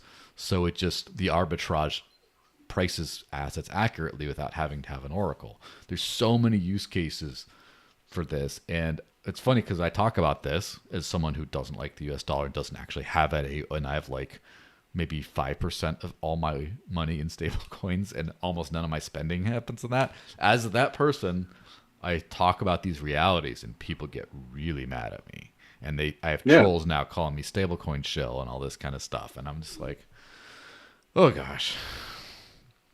Yeah, no, you're absolutely right. There has to be. I've always said in the past, like, look, if I mean, you can't expect society to be on the Bitcoin standard. I don't want to say that's never going to happen, but the chances of that happening are so close to zero that we might as well call it zero. Like, not in my lifetime. Happy to prove me wrong, because I would love to have sound money, but it's not going to happen. So what I would say is what we're likely going to exist, the world that we're going to exist in is the world that you exist in, Joel. You, the one where you know how much of each token you have, but as you walk into a store in Europe or a store in New Hampshire, you think, okay, well, I'm going to have to spend $25 worth of Dash for this, gift card for Xbox, or I'm going to have to spend $6.99 for this Starbucks coffee of Dash, through Bit Refill. But like, your mind is always. Let me back up a little bit. Yeah. So there is a vein of thought amongst anarchists that capitalism is evil, and it all originates from the idea that Marx was talking about, like, when you introduce capital into an economy, into a system, it creates the problem that where the mistranslation gets in modern days, because no one really reads the source code. Nobody reads Marx anyway. Marx is very impenetrable. But what the origins of leftist thought are starting to get muddied up, because they think that capital is itself evil, and we just exist in like this utopia like Star Trek where everything's free. But that's not what was being said back then. What was being said is that the machinations that happen on top of capital are the problem. Like, the centralized banks and, class systems and that sort of thing. But what isn't evil is that we have an imaginary number that represents how much labor is worth to one another, or how much It's goods a and services are worth common to another. language for communicating Exactly. value. It is That's all it just is. math. So, to that end, when you walk into a territory like Europe or like the United States and you go, hey, I need to buy something, your brain is automatically going to translate it, whatever the local currency is. So let's go to the far future where the US dollar and the EU, the Euro coin have all collapsed, and we're using stable coins. We've got Texas coin, we got New Hampshire coin, we got, the Deutschmark makes a right, I don't know, whatever, right? It doesn't matter. We're still going to probably want to keep our assets in things that matter to us, like Bitcoin, like Dash, or maybe our regional stablecoin, whatever it is, whatever is important to us as a citizen of the world in a locality that matters. Mm-hmm. But when we go into the store, it's always going to be the local currency. So we're Yeah. always going to have to deal with stablecoins as a concept, whether it's this entirely balkanized concept of stablecoins or the world with which we currently exist in, which is the more likely Yeah. scenario, which is dollars and euros and won and yen, or maybe the BRICS dollar or whatever it is, right? Yeah. It's so, well, I mean, that's, it's so for the, in the short term, it's clear that the dollar is hegemonic. And I would actually argue that crypto and stablecoins are delaying the inevitable collapse of the dollar Right. because Tether they're, itself. yeah, Tether itself, USDC, like notice, like when I could did business with a company in Georgia, I didn't send them. I don't know whatever currency they use in Georgia because I haven't been, but I didn't use US. I didn't use a stable coin for their local currency. It was the dollar because they understand the value of the dollar.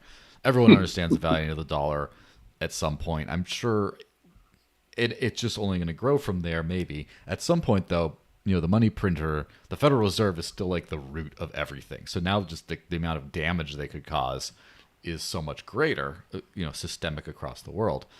But I think that like you can have a basket, like a stable coin that's a oracleized basket of assets or whatever. Right now, the none of those assets are stable enough so that as a whole people are going to be like, all right, I think that's a good unit of account. But I think we will get to a point in a few years when enough of these crypto gases, right, these crypto commodities that are like legit commodities, like let's just say ETH, something like ETH, like as a gas token that powers everything, the demand for that is relatively stable, or let's say like Rune for Thorchain, just to facilitate those transactions and stuff. There's enough trading volume happening on the platform that Rune is like a gas token. It's fairly stable, whatever. That you can do a basket of these, and then that's a unit. That's a basket coin or whatever. And then basket coin becomes the new stable coin. So let me push back a tiny bit on that. Yeah. So Which, that by the I way, I'm think not that attached. I'm not attached to that idea. It's just a random thought. So no. go ahead. So I'm just saying that what you're Mm-hmm. describing is closer, not further away than what you might imagine, in my opinion, Mm-hmm. based on what I'm observing with DeFi.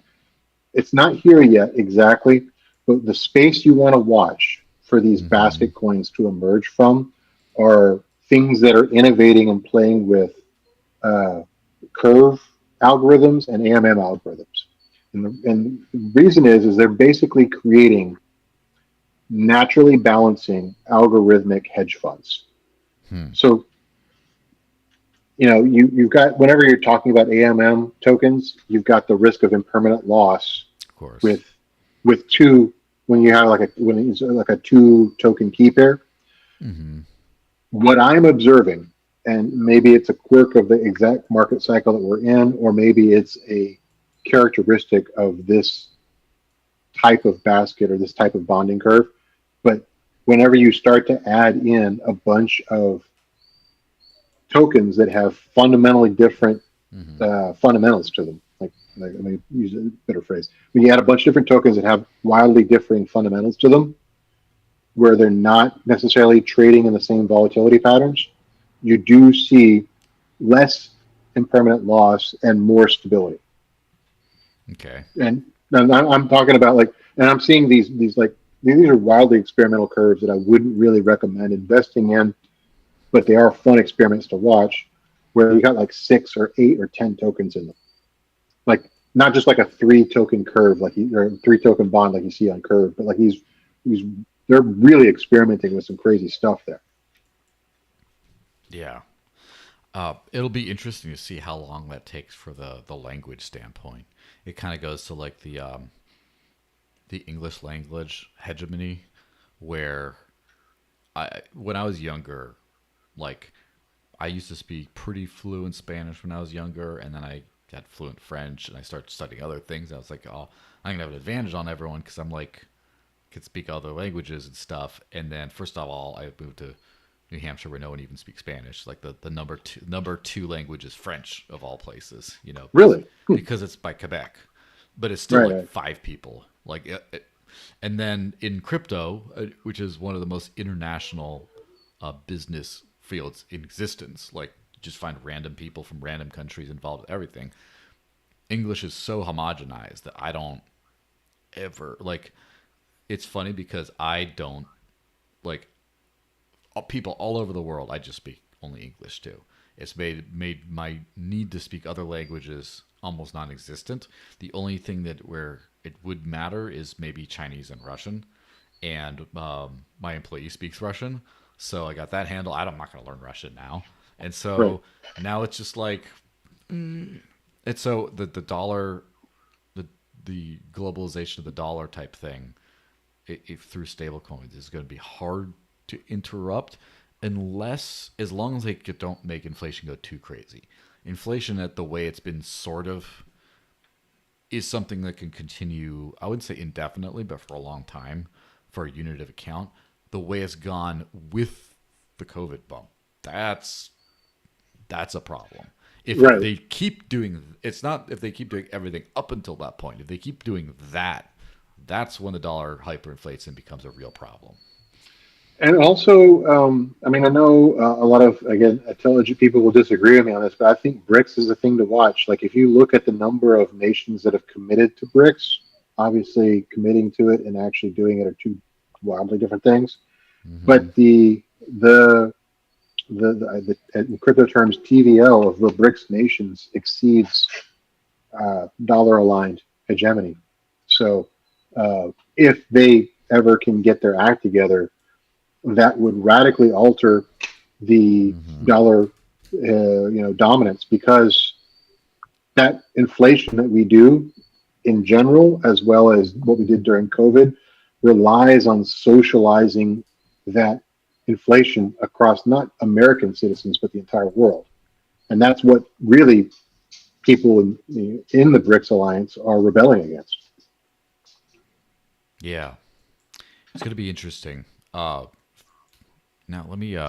No, we're rambling a very long time, so just the last thing of the USDD, and then we might be able to talk on. Depends on how I much. think we kind of talked about that. We mentioned it But anyway. Justin Sun's It's USDD removes 12,000 Bitcoin without DAO approval. Not much to say on that other than yikes, right? right. Yeah. So I was reading somewhere else that there's like only 2 governance proposals Mm-hmm. on their DAO record. So literally anything that they've done in history has been done without DAO approval.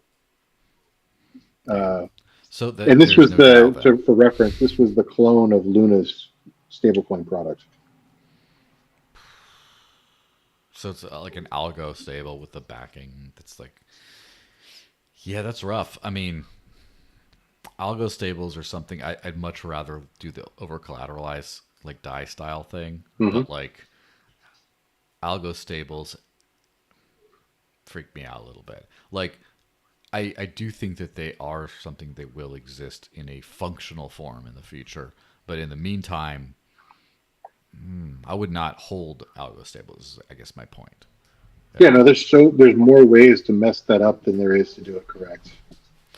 Yeah, and like the one algo state, like Thorchain has a hidden algo stable, the Tor coin that is used when creating it for its lending product. So it's minted and then burned kind of thing. So it's like no one actually holds it, but it exists temporarily. And as far as the peg of that algo coin, is I guess the least deviation of any stable coin by far from its peg. So it's been working like solid as a rock. But of course, that's dependent on a lot of things like the soundness of the lending system, the price of the rune token, the up and down, and other stuff. So I'm more than comfortable leveraging that, and using stuff that trusts that peg. But as far as like, if they let the token free float and I could just have my paycheck in this one, I don't think listen, maybe I'm just not smart enough, but I would not do that for at least a long time. Look, I knew some of the devs personally. Like I've had beers with them because they're from my hometown type stuff that were on the Luna project. Those guys were some of the smartest devs in crypto that I know, OGs, almost as long in it as I am. And if they weren't able to figure it out and they were fooled by that whole, thing, then I don't really trust anybody to get it right. Yeah, so I have a decent surface level understanding of how UST worked. Not super deep into the intricacies, Right. but from my idiot perspective, it seems to me clear what happened and it was wrong. It wasn't necessarily the whole design, but it's two things. One, it became upside down, where the value of UST exceeded the value of Luna in market cap.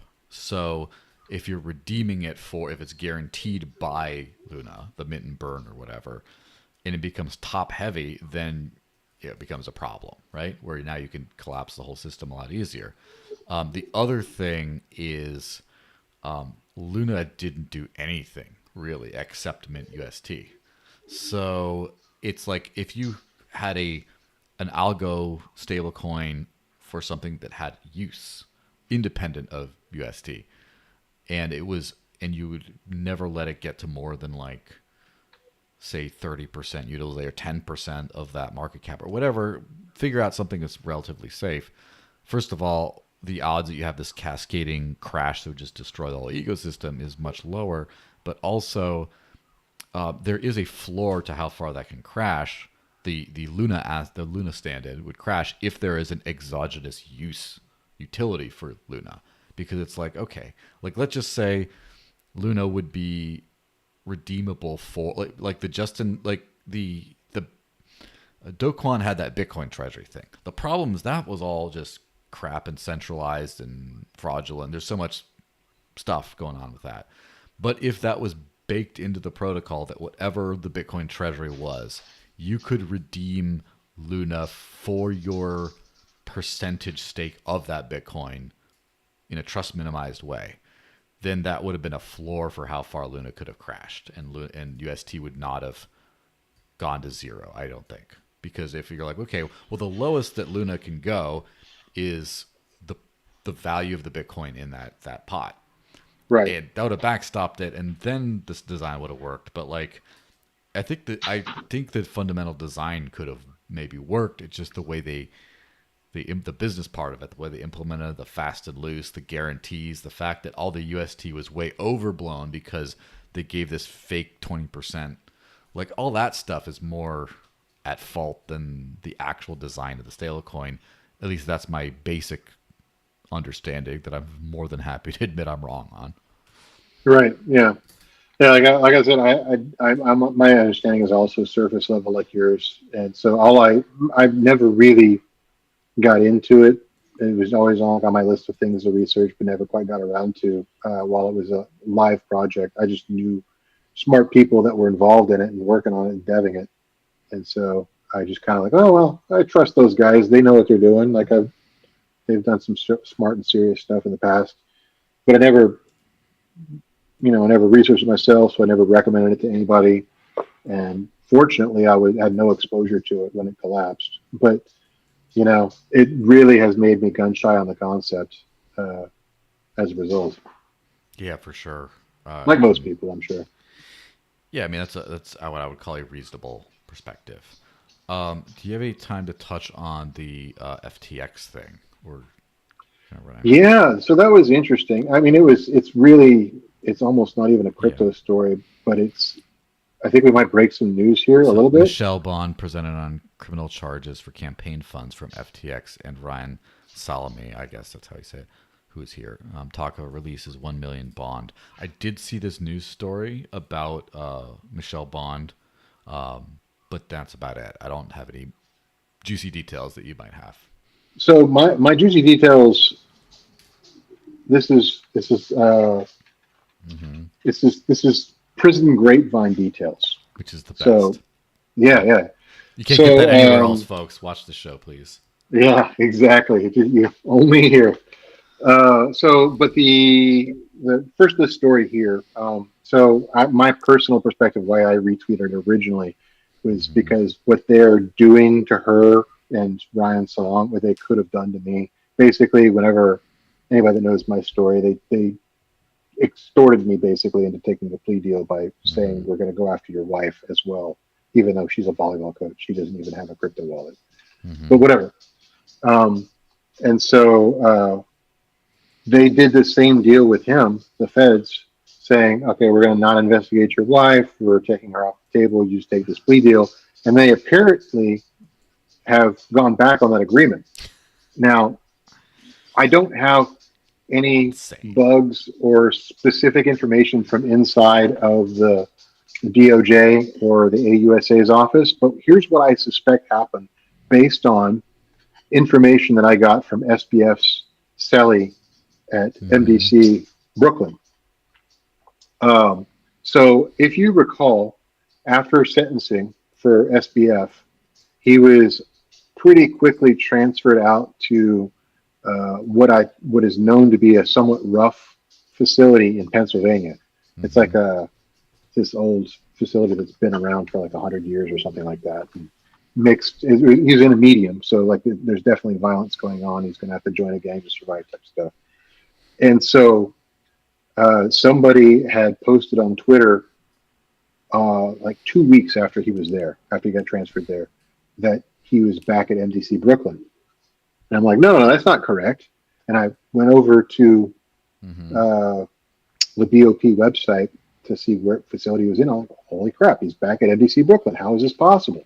Like the MDC Brooklyn is, so for people who don't know, MDC Brooklyn is a special type of facility, usually for people that are awaiting trial, and not just people that are awaiting trial, but high profile cases. So you've got cartel guys there, you've got politicians, you've got like high profile gang members, police, law enforcement that have been convicted of a crime tend to go there in the federal system.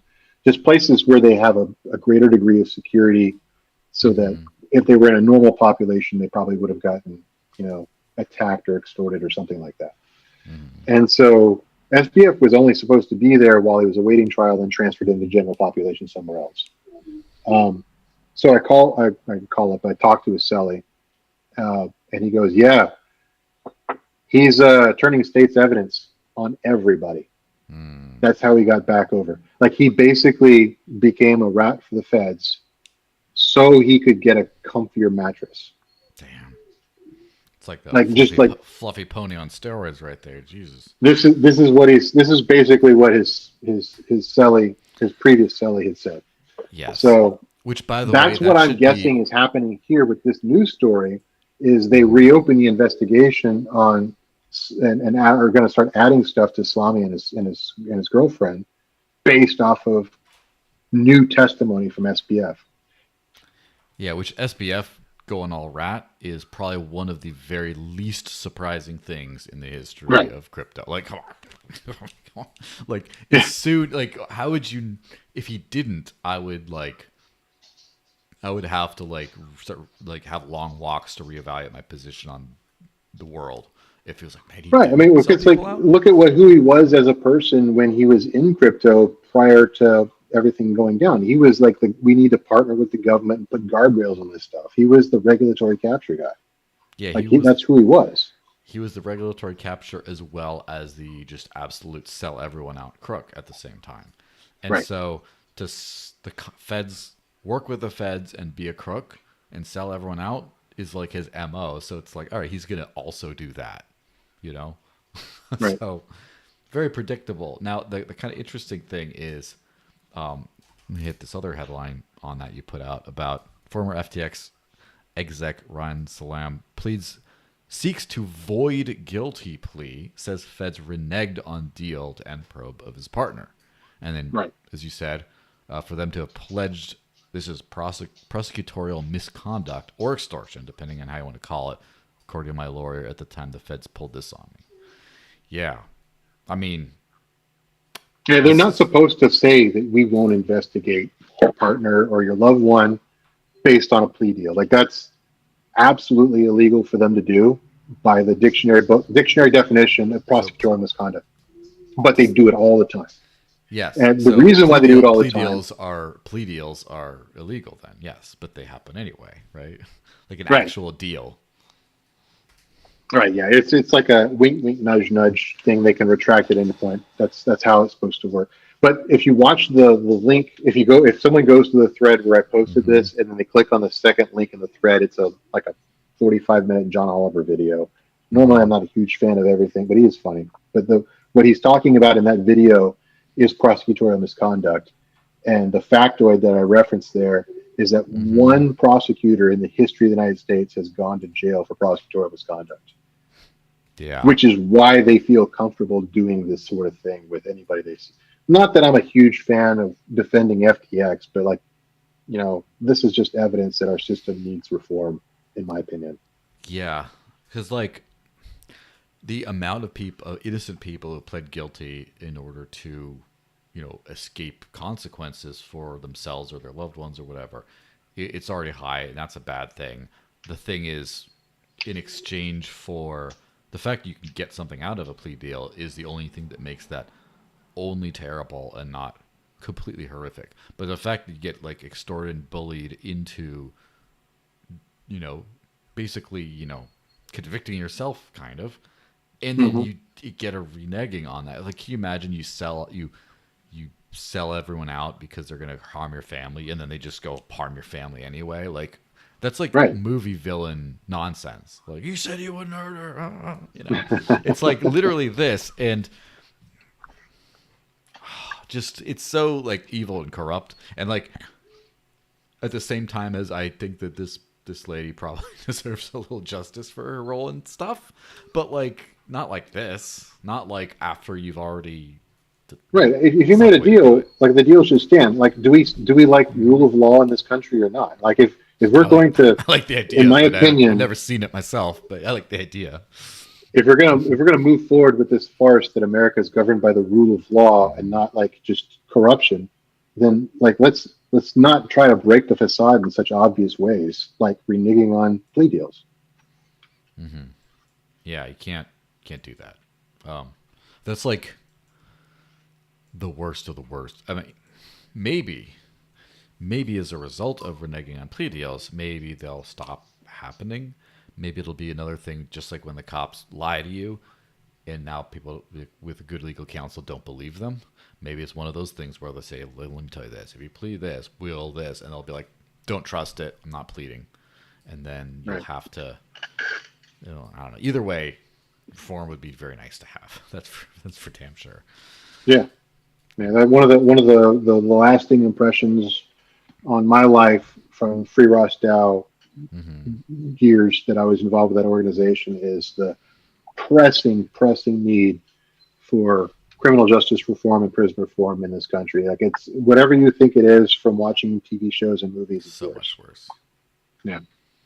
Yeah, so much worse. And like, I mean, to end on a really bad note, I guess it's just I don't even know how many places it's. I'm sure it's better in other countries, some other countries, but I don't think it's that much better. I think that there's based on what they did to Alexei Pertsev in the Netherlands, Mm-hmm. that doesn't seem very good either. And So their prison system in Europe is better. Their criminal justice system is arguably worse because the threshold of conviction is much lower. How their prisoners are treated in most of the northwestern side part of Europe is far better than any part. Well, because justice system. I'm a prison abolitionist. I have the very controversial position that I don't think prisons ought to exist. That's a different discussion. But if they do exist, if we are going to have a state-run criminal justice system, it should be, in my opinion, based on restorative justice, not punitive justice. American is a system. Most of the West is punitive justice, meaning we're trying to deter criminals from recidivating by making punishment horrible. Whereas the European restorative justice model is more about making sure that they are rehabilitated and retrained to fit into society. Obviously, it's not a one size fits all. There's certain types of pathologies that doesn't work for, but it does work for the vast majority of crimes that exist. Yeah, that definitely makes sense. There's so much work to be done on all that. If a kind of interesting podcast, if you ever heard what was her name? Was Amanda Knox was the one who was involved in that murder scandal in Italy. And if you hear when she went on the Joe Rogan podcast, oddly enough, that was quite a fascinating for anyone who's interested in like criminal justice and injustice systems. Just the amount of like the little evidence that they used to try to literally put her away for murder for forever in Italy. It made it seem worse than the U.S. From what I was able to see, which I already have a very poor opinion of the U.S. criminal justice system. So, yeah, I mean, well, anyway, a better thing to do would be to transform this moment into Shill O'Clock, where you get to tell about anything you're working on or want to shill. So, Sure. what do we throw up on the screen that will benefit you in some way? I mean, I think everybody should be learning about TBTC. I think that's TBTC.network is the best place currently to. Sorry. Threshold.network is the best place to learn about all that stuff. Yeah. Does the TBTC.network work as well? TBTC.network is a specific to the Threshold Bitcoin derivative. Threshold.network tells you more about the underlying technology and has a lot more links and documentation. Let me throw that up there. Yeah, I mean, I'll definitely look into that stuff because I've been out of the Bitcoin system for a very long time now, but there are a lot of people that still have some sort of want to do stuff in Bitcoin denominated stuff, because when you're talking about sovereign stores of value and currency, there's not a lot that are like good out there, and Bitcoin's still at the top of the heap as far as like what are the more reliable crypto assets, I want to say decentralized assets that you can store a value in that's more proven. So it's like the safe it's the blue chip of crypto, yeah, and like there's a lot of like this is also just like me shilling stablecoins or whatever people say being a stablecoin shill is like I don't really have much Bitcoin at all personally, but it does probably make sense for people, especially people who are already in crypto, to have like a chunk of it just to like because of the provability, And so anyway, the biggest problem with Bitcoin is the network, right? Right. And the problem with the network is just not getting any better. And no offense to a lot of people who do a lot of hard work on it, but Bitcoin L2, like official L2s on Bitcoin are ass. Like whether it's Lightning, whether it's BitVM, from my understanding, just all that stuff. No disagreement over here. I think we're in violent agreement on that. Most of the L2s, I do not see the value. Elements. Oof. Like liquid, like, it's just it's such trash. So if there is a good solution for people to transact in the unit of account that is Bitcoin and do do stuff that you like the rest of crypto for, but with a Bitcoin valuation, that's definitely something I'm curious in, not necessarily so much for my own utilization, maybe, but definitely for other people who are like, just like the especially like the liberty leaning newbie who's just like, I just know I should buy Bitcoin or whatever because I'm scared that the dollar is going to collapse. And I'm like, you know what? maybe that's not such a bad idea in a certain time frame, but then you don't want to just, but then at the same time, my friend over last Christmas Eve who's paid $882 for a single Bitcoin transaction, and like that's not something you want people to have either. So just, again, interim solutions for these sorts of problems for people. So yes, I will be investigating it. And then I am going to throw your X account up there at Risen, which is a fantastic username to just have. It's very nice and curt and compact. If I could just add one more thing to the shill o'clock thing, Mm-hmm. and it's something that you and I are working on.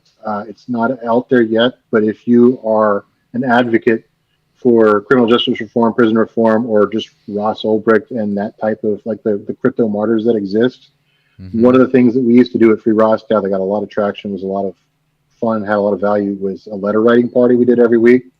We wrote to Ross and other people that were in the crypto space that had gotten locked up, that were kind of like martyrs for the cause. And we're trying to revive that as well. Mm-hmm. And you had said you wanted to get involved in that. I need to make time, like I said I was going to do, to make that happen. So this is a public commitment that's going to happen at some point in the future. So just follow either one of us and you'll see where that emerges. Yeah, Roger. Roger is he's out, and I have been communicating with him separately, and hopefully he stays out. He said he's going to be talking more about details of the case publicly soon. Good. So hopefully Roger Ver is in a much better position than the rest of them. But Ross Ulbricht is obviously, let's hope Trump wins and pardons him day one. Through. But yeah, who knows about that? But then obviously CZ, you may be able to catch the tail end before he's out of the halfway house at the end of the month, of next month, I should say. I mean, you got Avi Eisenberg. There's a whole host of people like Ian Freeman. Yeah. Pour one out for the homie. And honestly, like if I could find wherever the samurai folks, again, they have been on my podcast before. I feel like I at least should write something to everyone I've had on this podcast who went on to the Pokey after that.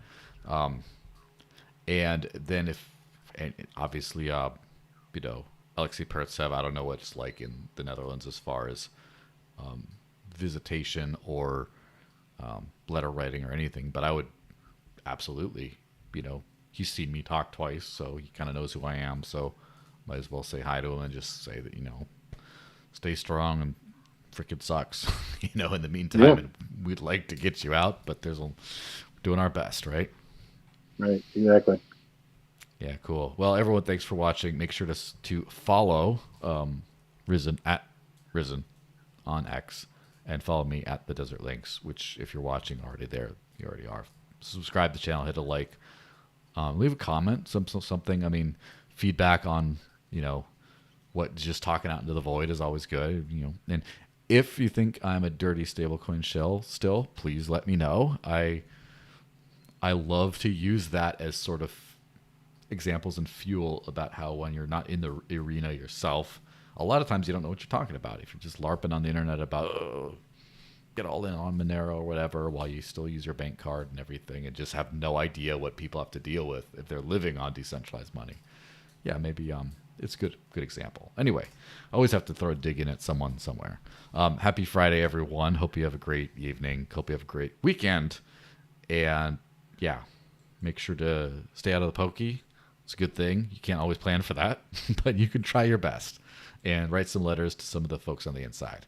See you guys around. Bye-bye.